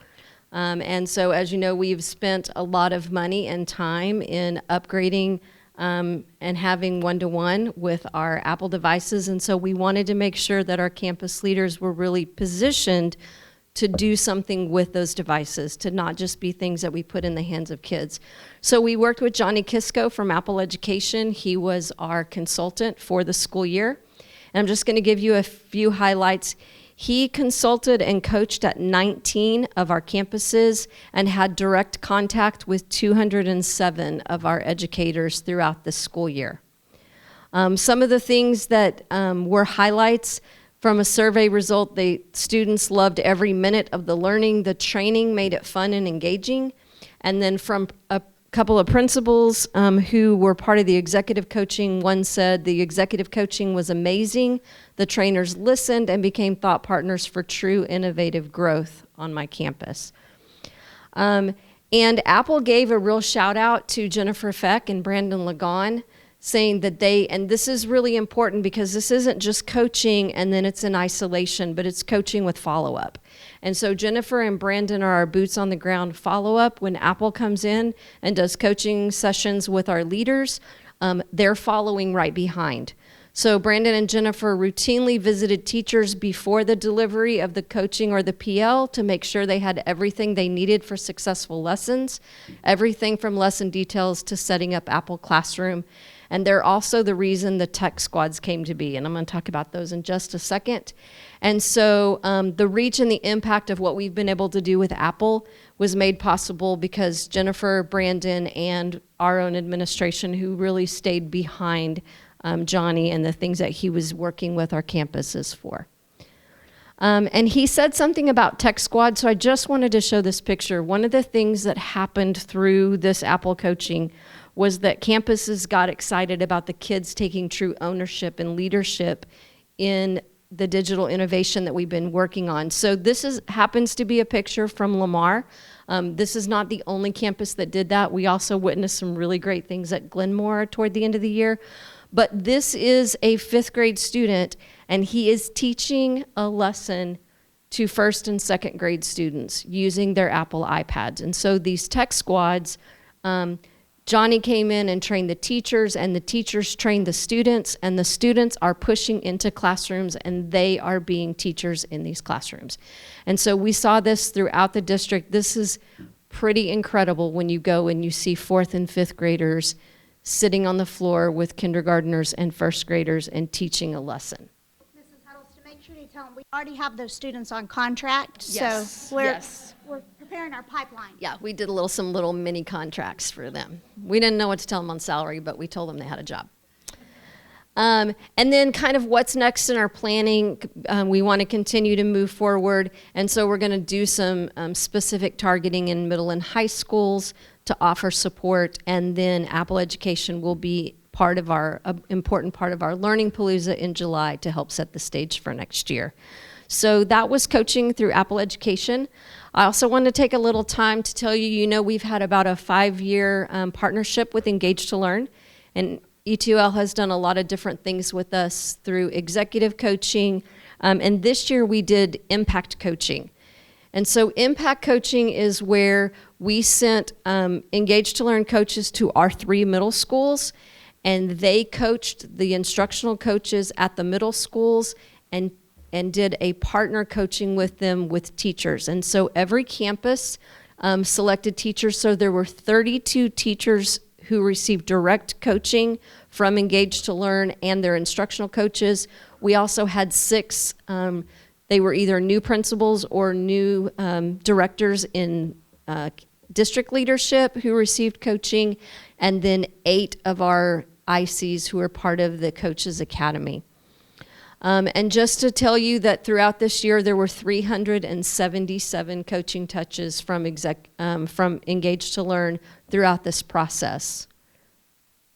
And just some little details at a glance for you, that 343 badges were earned through coaching, and one of the things that E2L does is provides a lot of resources, and so they have what's called EPLC resources, all kinds of endorsements, and all of those were well taken advantage of by our teachers and our ICs.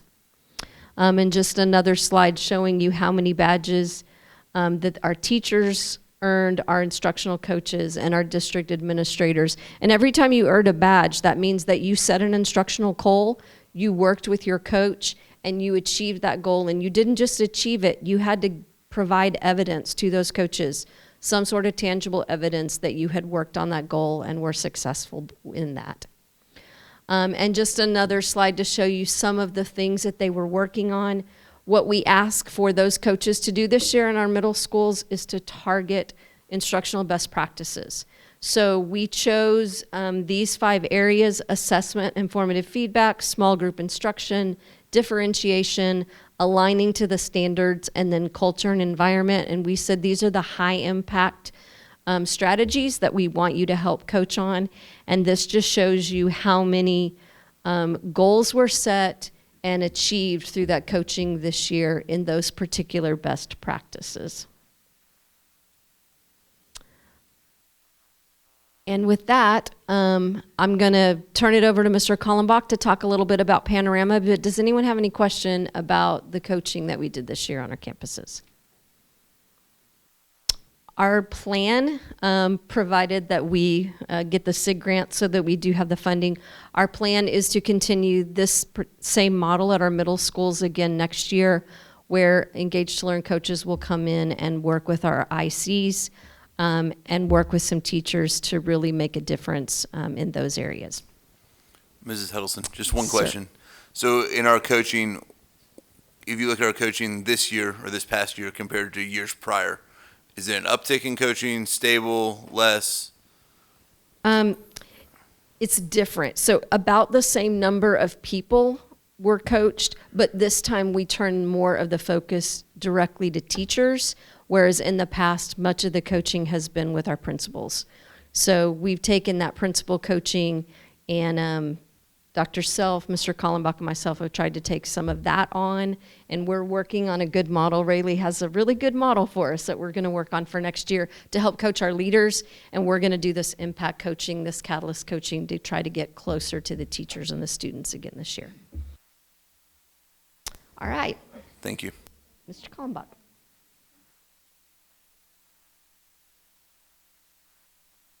Yeah, we will make sure, though, that everyone has a coach. All of our leaders have a coach in some capacity, because we do think that's important to continue to build on their skills.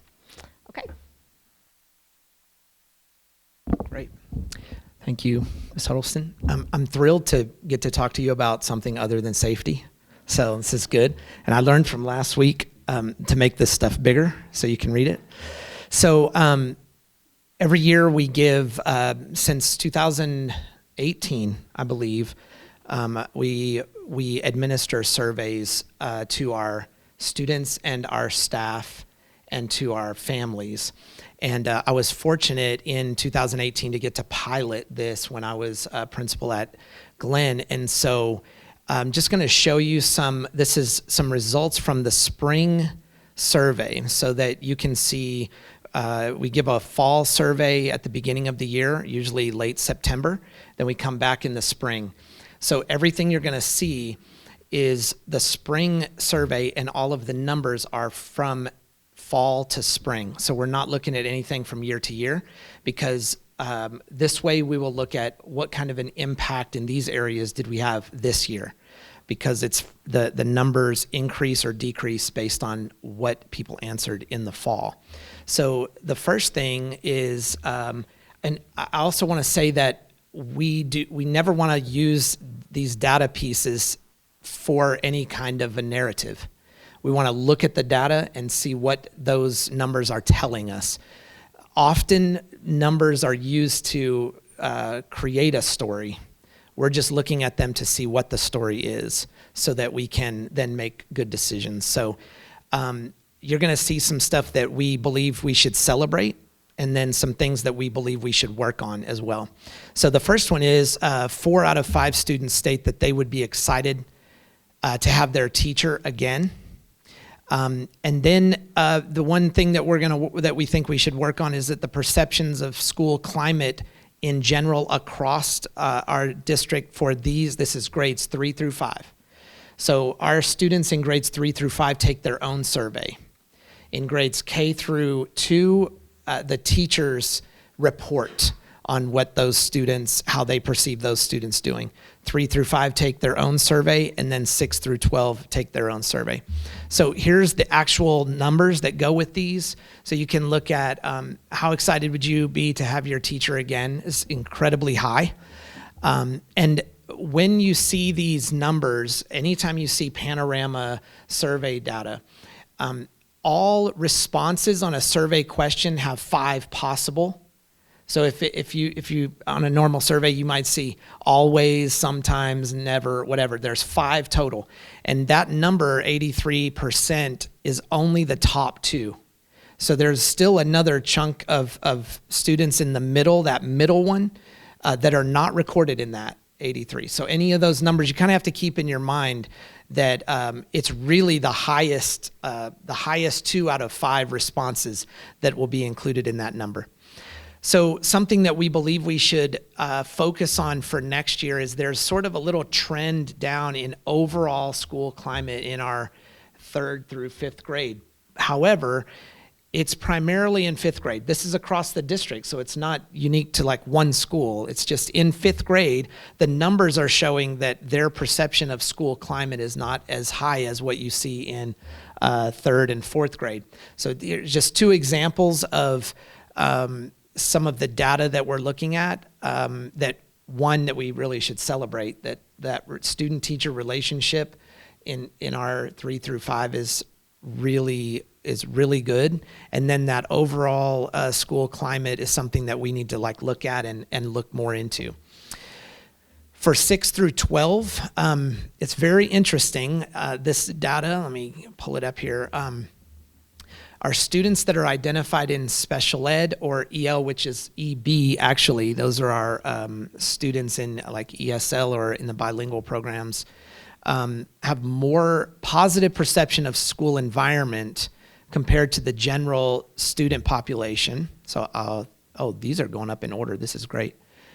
So you can take a look at that. So all of these questions break down, basically saying that our students that are in special programs have a more positive experience in our schools than the general ed students. They're not in any kind of a special program. It's very interesting. That's all I'm going to say about it. You can just take this stuff and run with it, but important to look at. What's really important, and this is another one, there's something that we need to look further into. It's a rise in the number of perceived physical fights, a 14% decrease. Anything that's over like 5 or 6 in a percent or increase or decrease is significant. So those kind of pop out a little bit to us.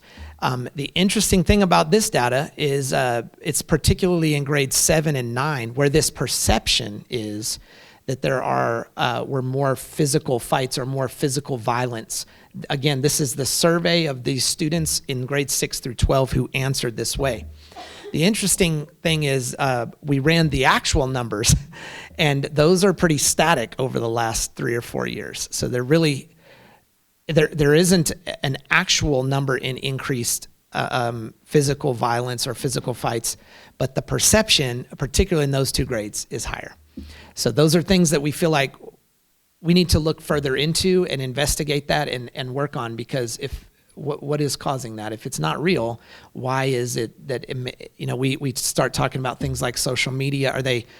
Do they think there's more happening than there actually is? Things like that. So another example in terms of grades 6 through 12, let me see if I've got, one more example. Two things here. And I want to say, before I put the numbers up here, the student perceptions in SEL, which is our social emotional, you'll see the categories that we ask questions of 6th through 12th graders. And the most substantial increase was on self-efficacy. So I want to say that typically between a fall and a spring on these categories, you rarely ever see an increase in the fall to spring. I guess there's more optimism maybe in the fall. It's been a long year, not really sure. But we see significant increases with our students in grades 6 through 12 this year. Remember, we're just from this fall to this spring in these categories. Sense of belonging, self-efficacy, emotion regulation, growth mindset, social awareness, all had increases. A 2 or 3 number increase is a statistical, that's a positive. Anything around 3 is really good. Anything over 3 is a really significant increase or decrease. So those are huge in terms of it being a spring survey. You might see numbers like this usually from in the fall compared to the last spring. It's school starting up, probably what's going on there. But this speaks to the efforts that have been made this year, that we would see those numbers increase, and that's in grades 6 through 12. Just a quick explanation of the red numbers and where it says that it's compared nationally. So we got some clarification on this because Panorama will compare we compare to all other schools in the nation and districts in the nation. What you have to understand though is that those are grades 6 through 12 compared to all schools, not just schools that are 6 through 12. And typically lower grades have much higher of all of this stuff. So we're actually in those numbers right there, it's kind of comparing apples to oranges because we're comparing grades 6 through 12 to students of all ages.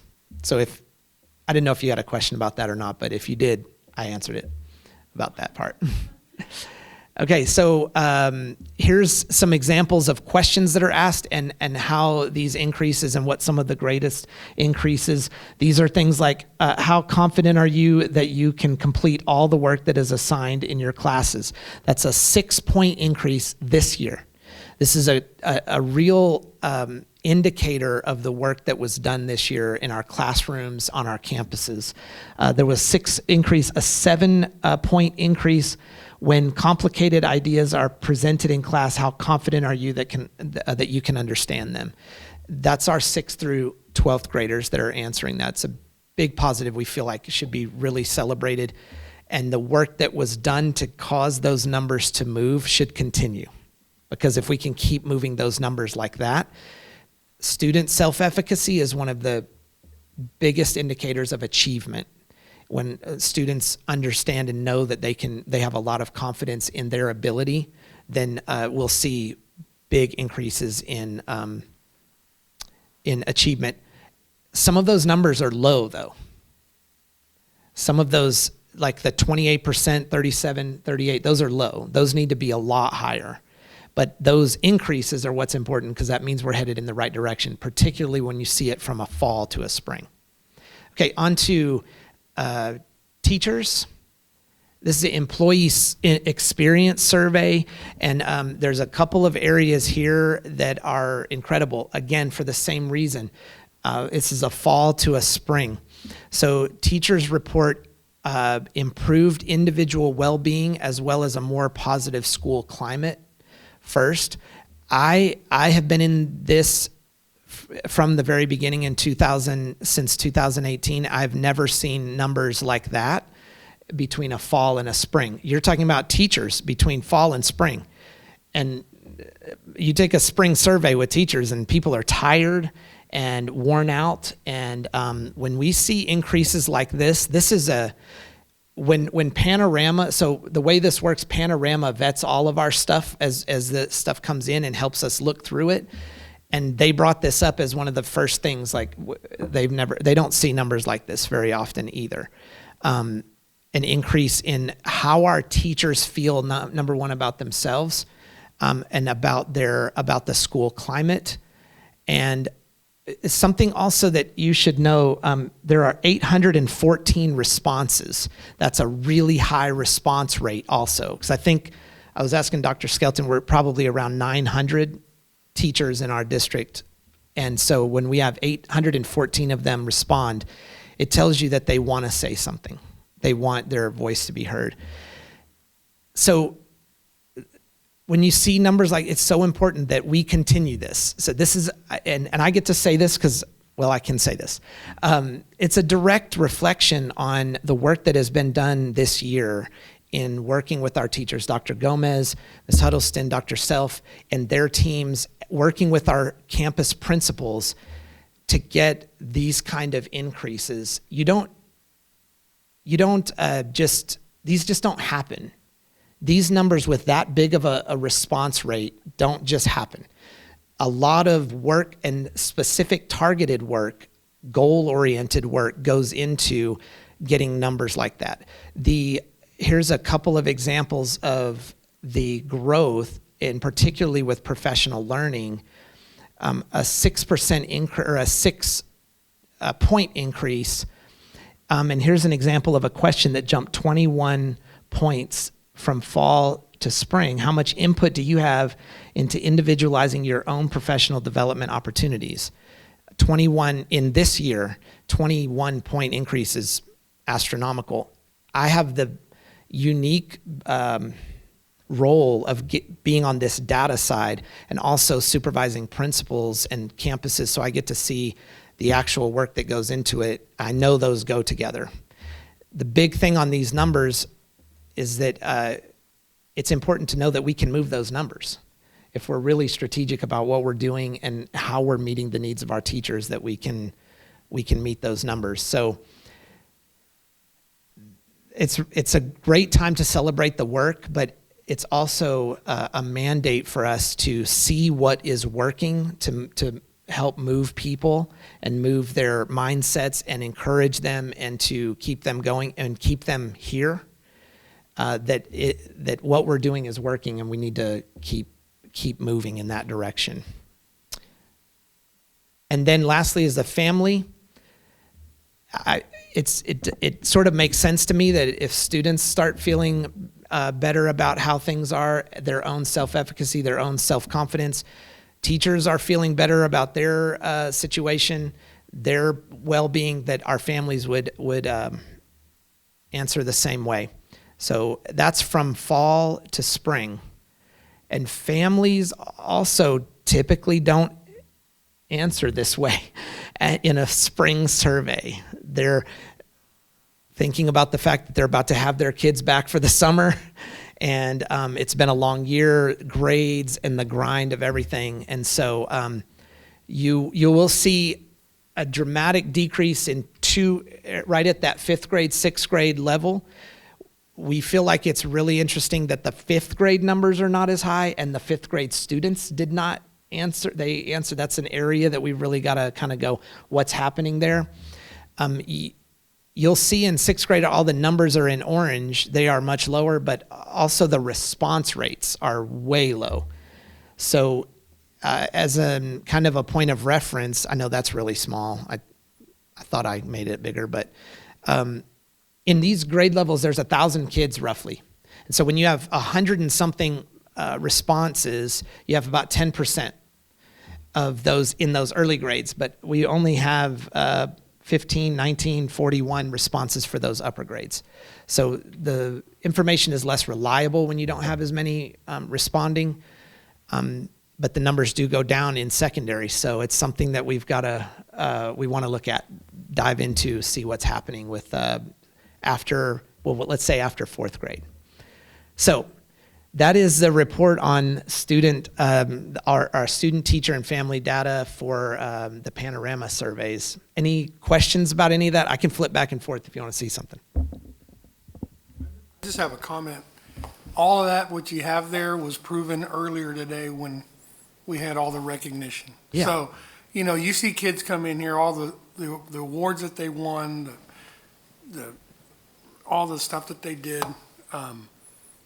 Their speaking when they got up there to speak, our debate people, the kids, and our transportation, nutrition, and maintenance, all that is right there. And we saw both sides of it. So no, it's wonderful to see that and see that. So it all comes together, and it's just a wonderful job. So thank you.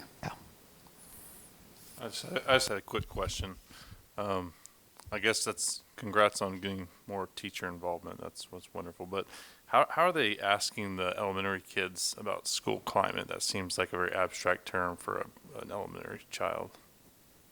So it's at their level in terms of the way the questions are. We could look at the actual questions. I don't think I included any of the 3rd through 5th actual questions, so you could see an example. Well, that's one of the questions that they ask. How excited would you be to have your teacher again? They're simpler questions. They take a whole bunch of questions that are what they would consider related to school climate, and then lump them into that category. And they're nationally normed, or they're used nationally. So like when we work with them on the questions, we get to pick the questions that go in, but it's from a bank of questions that they vetted that sort of define what it would be: school climate, school teacher relationships, their own well-being, things like how excited are you to be there. One of them is like, how if you were out for 2 or 3 days, how many of your teachers would care, or how many would be happy to see you when you got back? Questions like that kind of go into that grouping that climate. But we can provide the questions, all the questions too. That's perfect. That's what I want to check in. And then just a follow up on the fight thing. Are teachers reporting the same thing, or is this just a perception from the students? I'm not sure if we ask that specific question to teachers on their perception of how many. I'd have to go back and look and see if we asked that same question to teachers or not. I just was curious if they're just being unreported, or who knows what's going on. So if it's one of our policies or our procedures that any kind of physical contact that a teacher witnesses is reported through a referral, an office referral, so an adult has to go there right away. So could use the referral data to know exactly how many, but I don't think it asks the same kind of question as far as their perception of. And also, like, what is a fight? You know, that kind of a thing. Everybody's definition of a fight is different, but what we were trying to get as physical violence, like how much are they seeing physical violence? So. Mr. Kallenbach, I totally see where the 5th grade is and should be our focus. I think the most anxious everything for a child happens in 5th grade, because during that time they're telling a place that they have adored goodbye. They're looking over here to a place that they're not going to. As we're 8th to high school, I never saw that. They were excited to go there and mature. So I think that data is spot on with a 5th grader. So I know that you are doing those jump starts and all of that. I think that, we just really continue that, because even parents, I think that is where parents are deciding in our district. Do we want to continue in SAISD, or do we want to go too small? So we have to provide that security and that warmth for that 5th grade child, because it's so imperative that they feel, it's hard to tell a place you've been for 5 years goodbye that you've loved, and we see that in this data that they love their elementary, going into the unknown. So I love that data that shows us that, because like you said, y'all are addressing that, and that's the emotional side of a child that we have to help.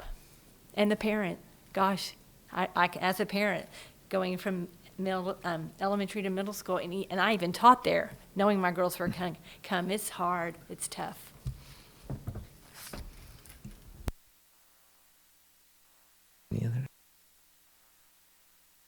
Any further board questions for Mr. Kalmbach? All right, thank you. And then, Dr. Gomez, you're I'm just going to wrap it up. Wrap it up with special programs updates and give some pictures, because I think the pictures speak for themselves, if I can get there.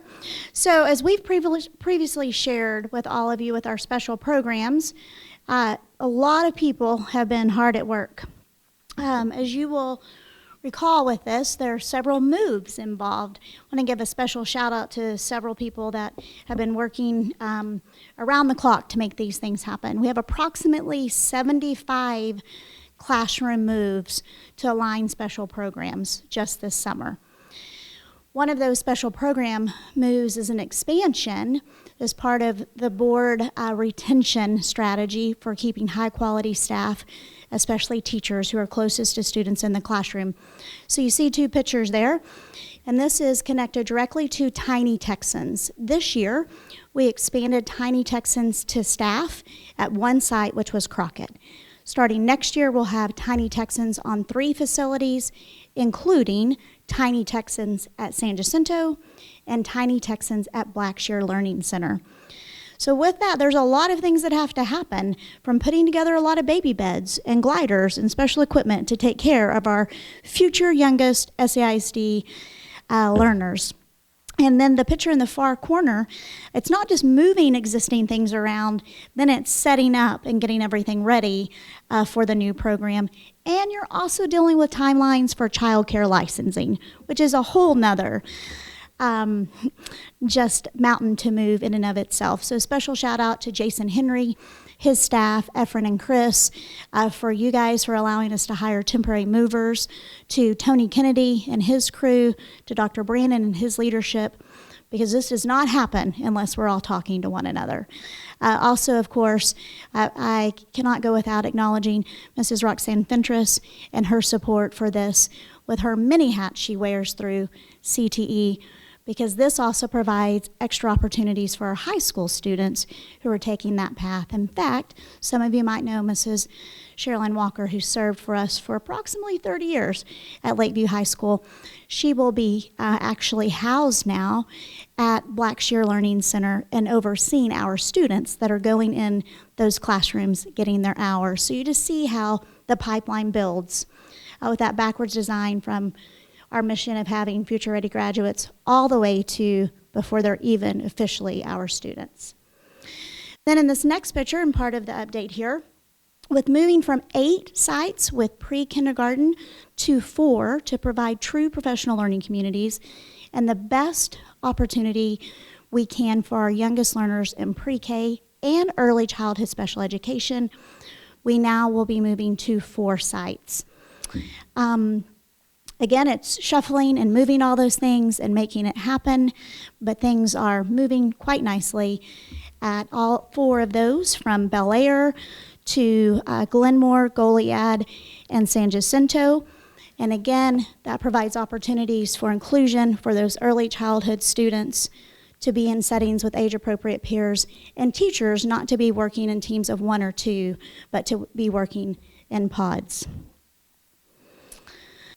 You'll see that as you go along this process, as you move from one classroom, you can't necessarily put it in the next classroom because the things in the classroom where it's going have not been moved to the other site. So we're doing a lot of staging. Also looking to make smart decisions to maximize our resources. And it helps us provide that opportunity to see, does every pre-K classroom have what they need to address those early learners, and especially the new pre-K standards. And then I just kind of, along that line, not specific pictures, but want to talk further about our bilingual magnet program, which is also a part of these moves. So as our bilingual magnet program also needs to be strengthened and expanded to have true professional learning communities for those teachers, where there's not single teachers at grade levels to where there are more than one.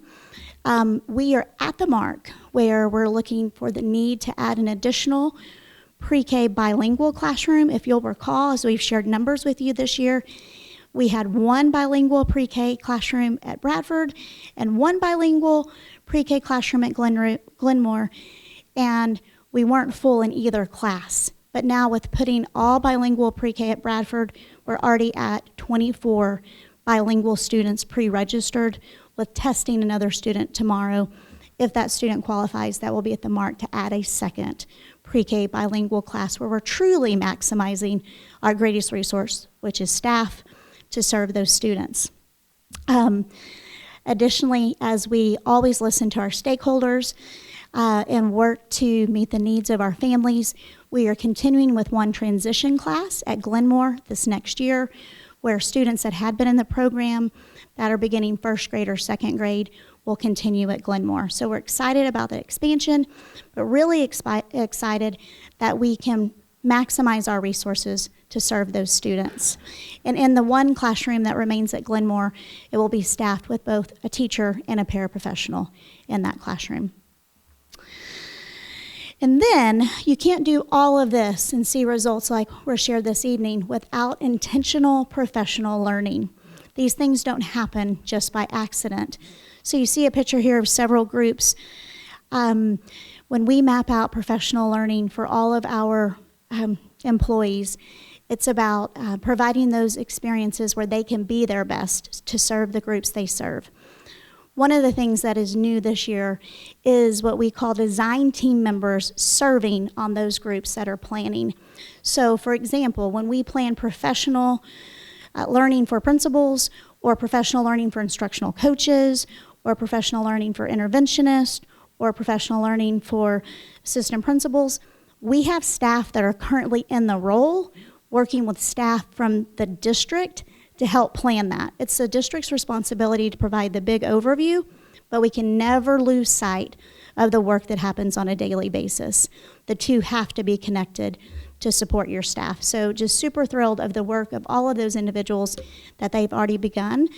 It's a reminder that in July, we have 3 days of Learning Palooza, the 18th, 19th, and 20th. The following week, we have People, Purpose, Passion. It's our Customer Service Academy for our non-instructional and clerical staff, because everyone's role is directly connected to student achievement.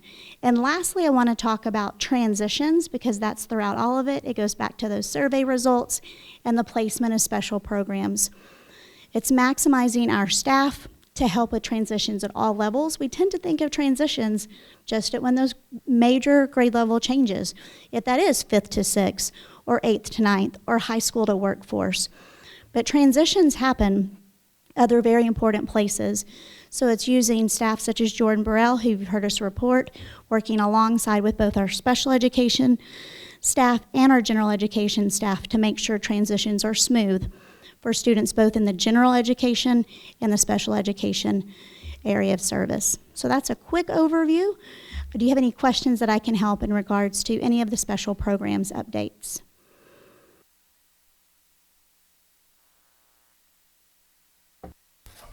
Board, all the moves that you were talking about last week with the elevator thing and all that, that was all included in there, so is that That's going good? including in the touches for approximately 75 moves, and all of those are working. I think we've made some progress on the work for the elevators. So what we've done in kind of staging, if we couldn't move one upstairs, we're moving one to another room so one can go. It's that constant game of chess, or move the puzzle piece. Yeah, okay. Yes, but we've made progress there. Made progress on it, good. Thank you for that. I don't see any other people jumping to the mic. Oh, No, sorry, I did. Looked over there once already. No, I just, for clarification, are the Oaks teachers moving themselves? Thank you so much. Yeah. No, They No. are not. In a transition, we were still waiting for confirmation of who exactly was moving, Right. which staff. And so now that Mrs. Ross is here officially, but as I believe this was in your Friday facts, we know that staff that teach English or staff that teach math that were housed at Oaks will be moving to the main campus and now taking her review of the master schedule and staff assignments. And then we've already provided the campus boxes, which we've had a lot of experience with boxes, but then they too will be assisting with that. We just need to know exactly where everyone will be assigned. Right. I don't know. I think there was some confusion because one teacher moved, another one tried, and they told her not to. I don't know. There could have been, but Yeah. now we have Now we official know. new Now leadership they in know. the district. Yes, ma'am. Perfect. Mhm.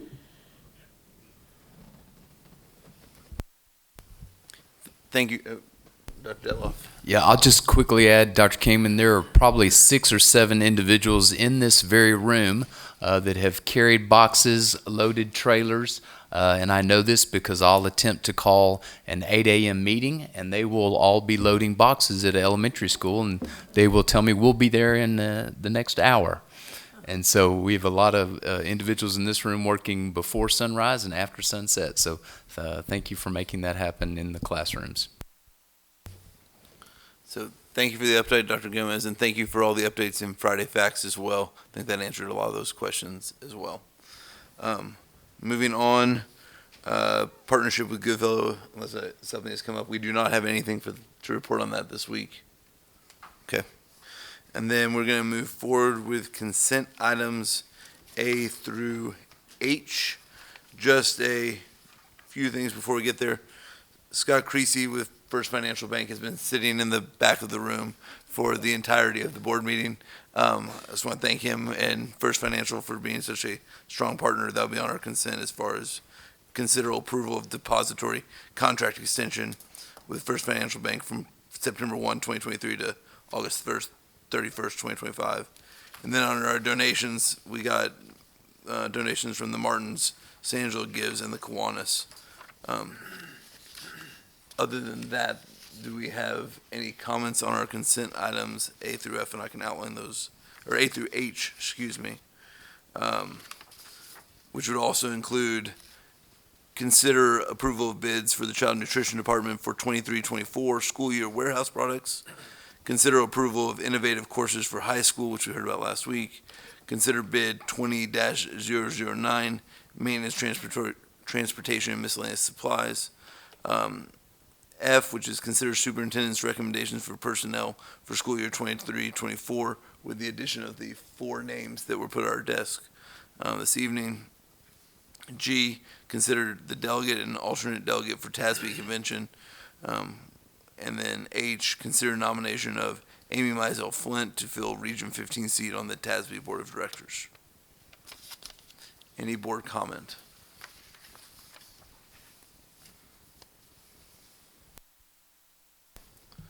Do I hear a motion? Make a motion to approve consent items A through H. Second? Anyone? I'll second.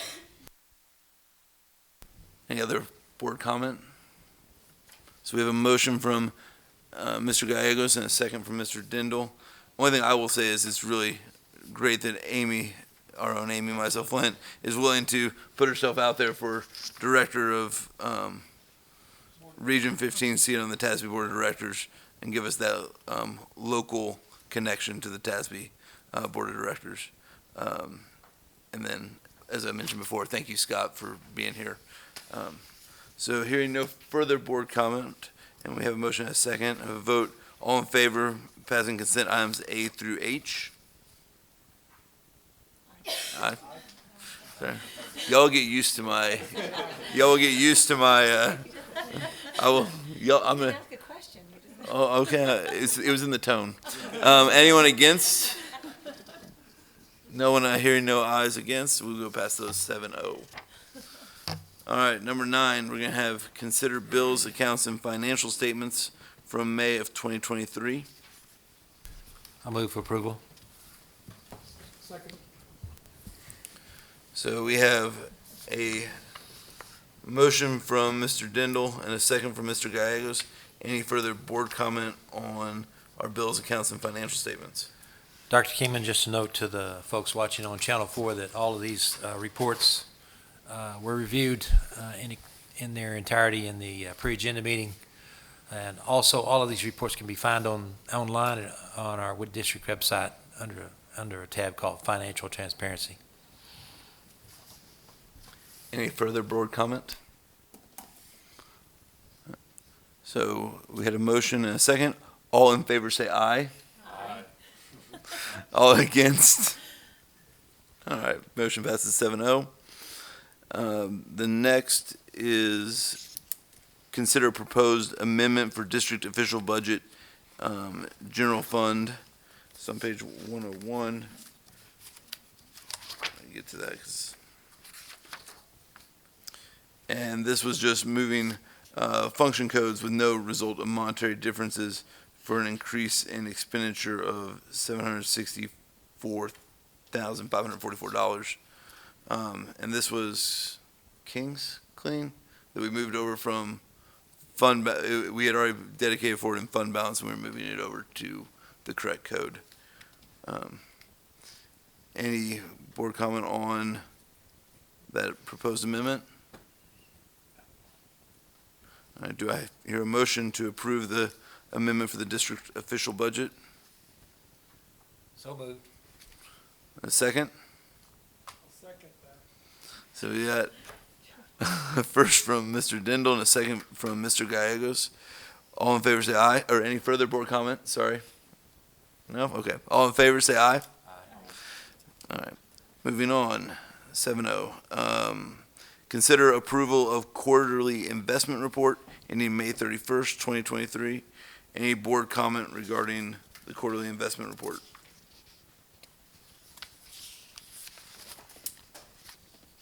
I think I'm supposed to be asking about public comment as well. Any public comment? Okay, do I have a motion? Make a motion to approve the quarterly investment report ending May 31st, 2023. And do I hear a second? I'll second. So we have a motion from Mr. Gallegos and a second from Ms. Mysel Flint. Just as all this was discussed last week, but our total interest in the third quarter was $1,040,207.79.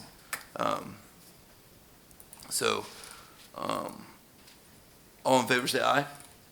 Aye. All against? Say something. Nay. All right. We'll move on 7-0 on that one. So then we're going to, item 12 is consider authorizing superintendent to negotiate purchase of real property. Mr. Brandon, or Dr. Brandon, sorry. Good evening again. Just wanted to make sure, so we kind of went through and talked about this, and so now Walsh Gallegos has provided the resolution for the purchase of property, as well as the contract terms. Once the board approves the resolution authorizing the superintendent to negotiate the purchase of real property, then that will take, your typical few days to finalize the contract terms, and then appraisal, survey, and so approximately 30 days out, then we would go to closing. Walsh Gallegos, Mr. Trevino prepared those documents and the exhibits that are attached. And so just as a reminder, this is a piece of property that is contiguous with Central and is being vacated. Any questions for Dr. Brandon regarding this real property? There was a question about there was a, from the Google view, it actually turned out to be a garage, carport, enclosed garage, so it's not another home, so it will be, we'll have to get the survey, but it should be all of that property that's at the end of the parking lot. All right. Any further board comment or questions for Dr. Brandon? Do I hear a motion to approve the administration or the superintendent to negotiate a price for real property. I don't know if we say the address or not. I'll make a motion authorizing the superintendent to negotiate the purchase of real estate property at 222 North Park Street, San Angelo, Texas. I'll second. All right, so we have a motion from Mr. Gallegos and a second from Mr. Dindal. Any questions from the board? Any public comment? All in favor, say aye. Aye. All against? Okay. 7-0. Now we're going to go to consider update to FFAC local for an opioid antagonist program with Dr. Gomez. Well, speaking of appreciation and gratitude, I'd like to thank Ashley Springer, our registered nurse from Lone Star, who will be up here from the health services lens to talk to you specifically about this change in policy. She has been waiting since about 6:15, so thank you so much, Ms. Springer. And also want to say not only her willingness to always step in for times like this, she's also been instrumental in growing and mentoring some of our CTE health services staff as they acquire some long-term care hours so that our students have the opportunity to get their hours through the CTE pathway. So Ashley's one of those people that's always willing to jump in and help. But as we've previously shared, we are presenting to you a proposal to modify FFAC local, and we have a presentation.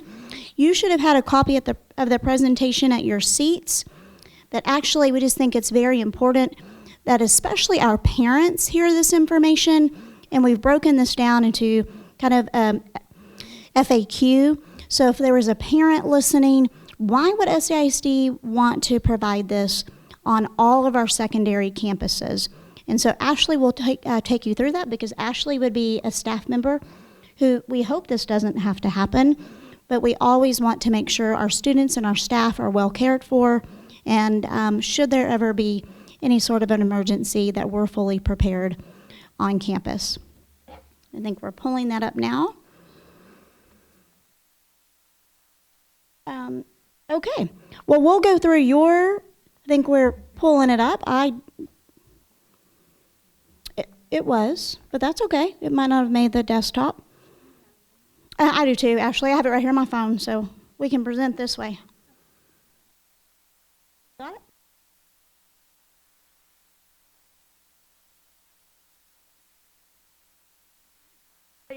You're a little taller than me. Thanks. And I can help you click.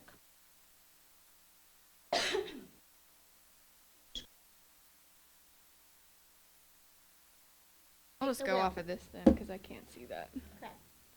Thank you, Dr. Gomez, Dr. Detloff, and board members for inviting me here today.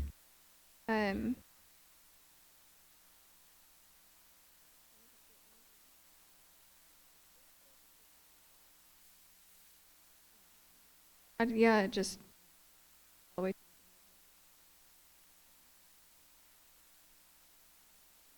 Okay, let's go over what is an opioid. So an opioid is a drug that produces morphine-like effects. There are illegal drugs, including but not limited to heroin, as well as prescription medications used to treat pain, such as morphine, codeine, methadone, oxycodone, hydrocodone, etc. Fentanyl. How can you tell if someone is experiencing an opioid overdose? For these purposes, drug overdoses means an acute medical condition, including but not limited to severe medical illness, coma, mania, hysteria, or death, which is the result of consumption or use of one or more controlled substances causing an adverse reaction.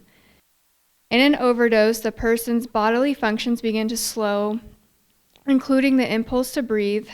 The person may become non-responsive or exhibit blueness around the fingertips, eyelids, mouth too. An opioid overdose can lead to brain damage or even death. So what is an opioid antagonist? So what these are is what it does is it blocks the effect of the opioid to stop the overdose, and what SAISD will use is Narcan. Those will be at our secondary campuses, our junior high and our middle schools and our high schools, and Pays, Carver. So what if it's given, but the person is not having an opioid overdose?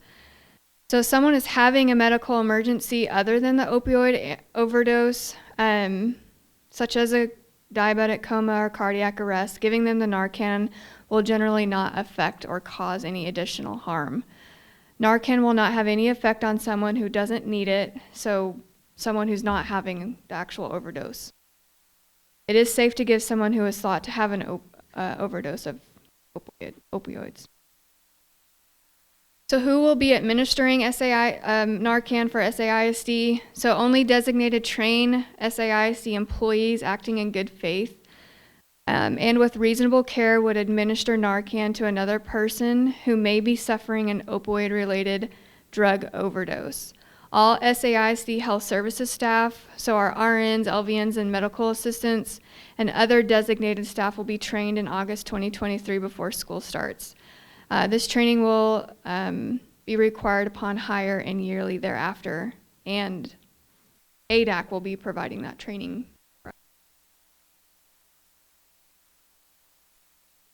Okay.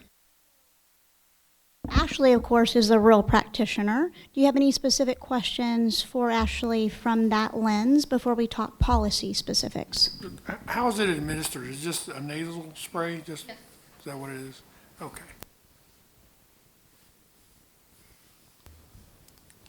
First, I'd like to thank you again for doing this and presenting this information. It's very important.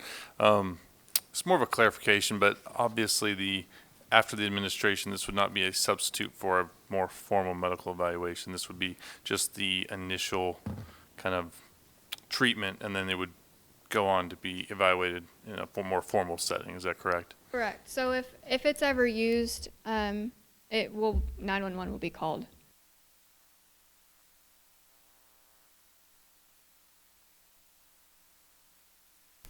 Any other questions for Ms. Springer? So what I will say is thank you again for sitting here. Yes, thank you. It's been a long one, so I apologize. And also, as Dr. Mills pointed out, like obviously our intention is not to not call our local 911 EMS. This is for a student who hopefully the situation never arises, but who is found down where there's a life-saving medication with very minimal risk that can be used on campus and save those minutes while it takes someone to get there. So appreciate all of y'all's, both the nursing and Dr. Gomez, y'all's work on all of this. I guess we also need to still go through some of the policy, or no? It's just showing as we worked on our specific language for our policy in the FFAC local that decisions about how we would store and administer the medication on our sites, that has to be specified in there. All of that is spelled out specifically in the policy. And then again, just reiterating that only trained staff would be administering in a case of an emergency. Has the training been done yet? It will be done in August in advance of the start of the school year. And then if any new staff onboards, they would have to be required to attend that training. And then annually there will be updates.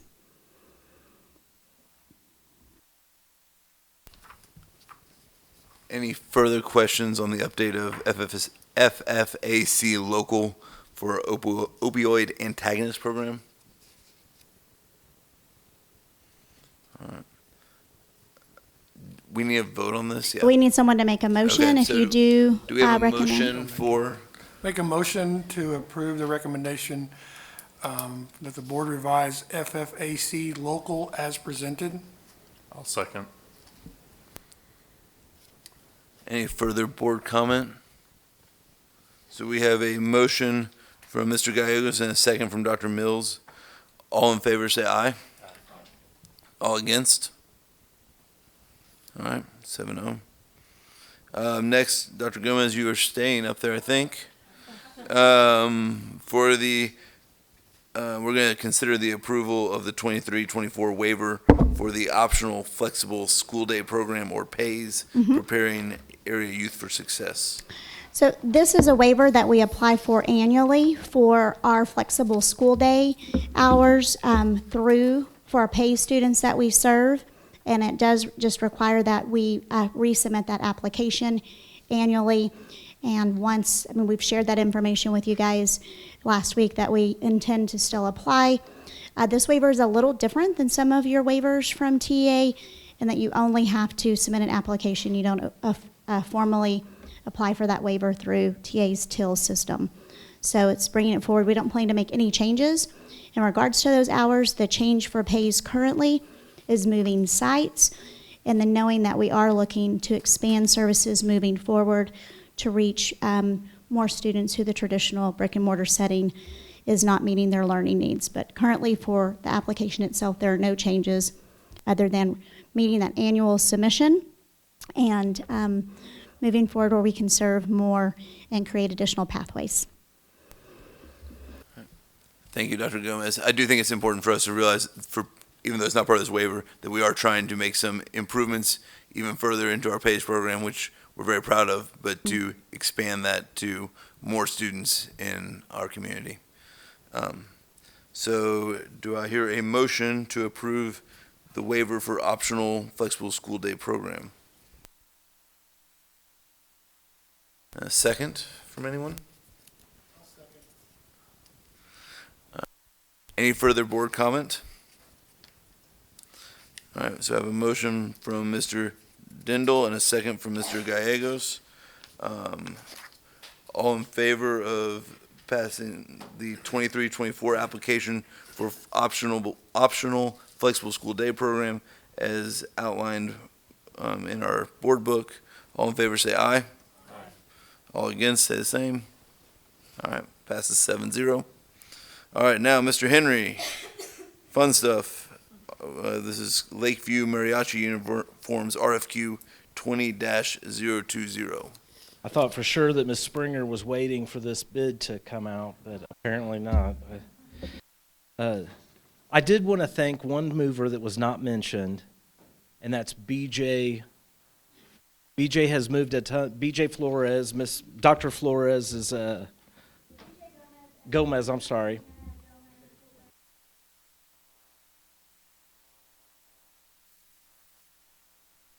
And we greatly appreciate it, and the moving crew. I have to hold this one. Jason Henry did think maybe someone with a random truck was driving our furniture across town. I had to tell him, no, that's us. I got real nervous. Yeah, it was an approved mover. All right, back to the Lakeview Mariachis.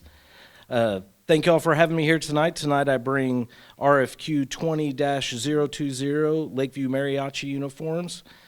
During the 22-23 school year, the Lakeview Mariachi made a request to purchase new uniforms. This request was approved, and in coordination with the Lakeview Mariachi director, specifications were developed for an RFQ that was put out for pricing. We received 3 quality quotes from vendors capable of doing this type of work. The quotes were recapped, and the Mariachi warehouse met all requirements and offered a quality product. This company that we've actually looked at, they're actually the same ones that did the ASU Mariachi uniforms, so we were able to hold them and feel them and touch them. They're very good quality. Mr. Ramos was very excited about it. At this time, the administration recommends purchasing the Lakeview Mariachi uniforms from the Mariachi warehouse for the total cost of $29,850. You all have any questions over any of that?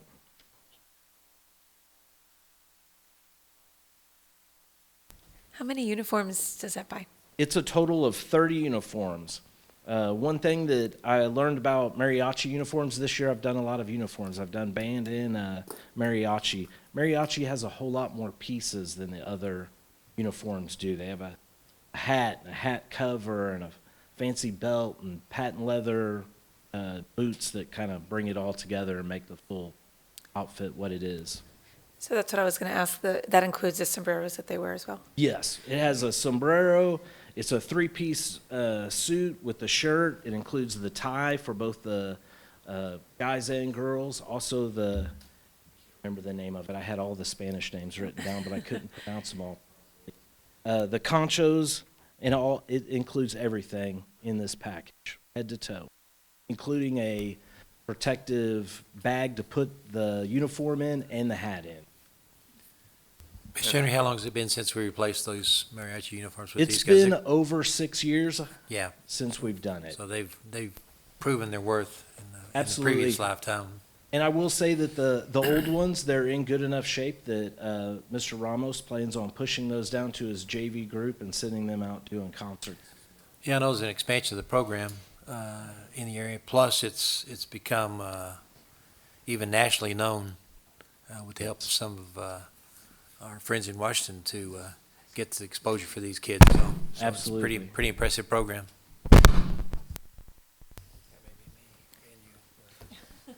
I also want to comment, it's also important to realize that these kids wear these uniforms a lot. Not that our other athletes and band don't wear their uniforms a lot, but the mariachi uniforms are used.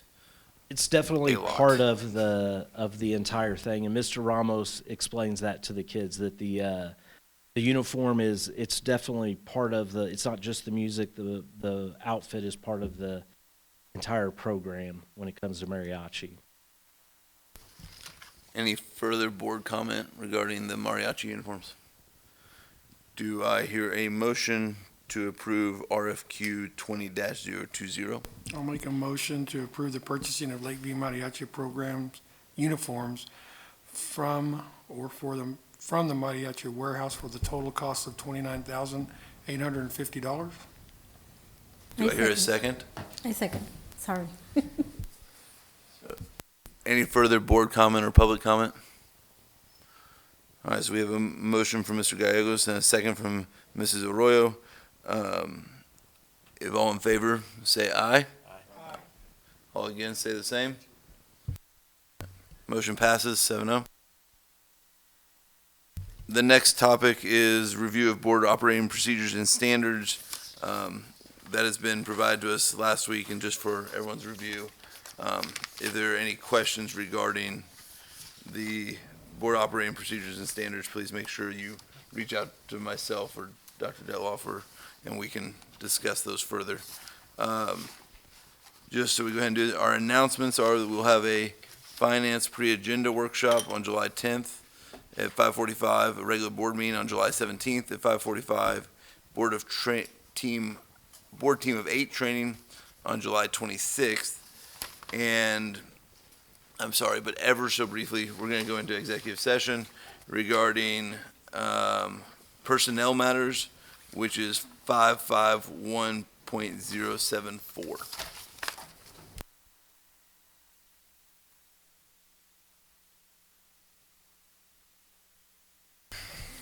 We are back from executive session. We took no action and we took no vote.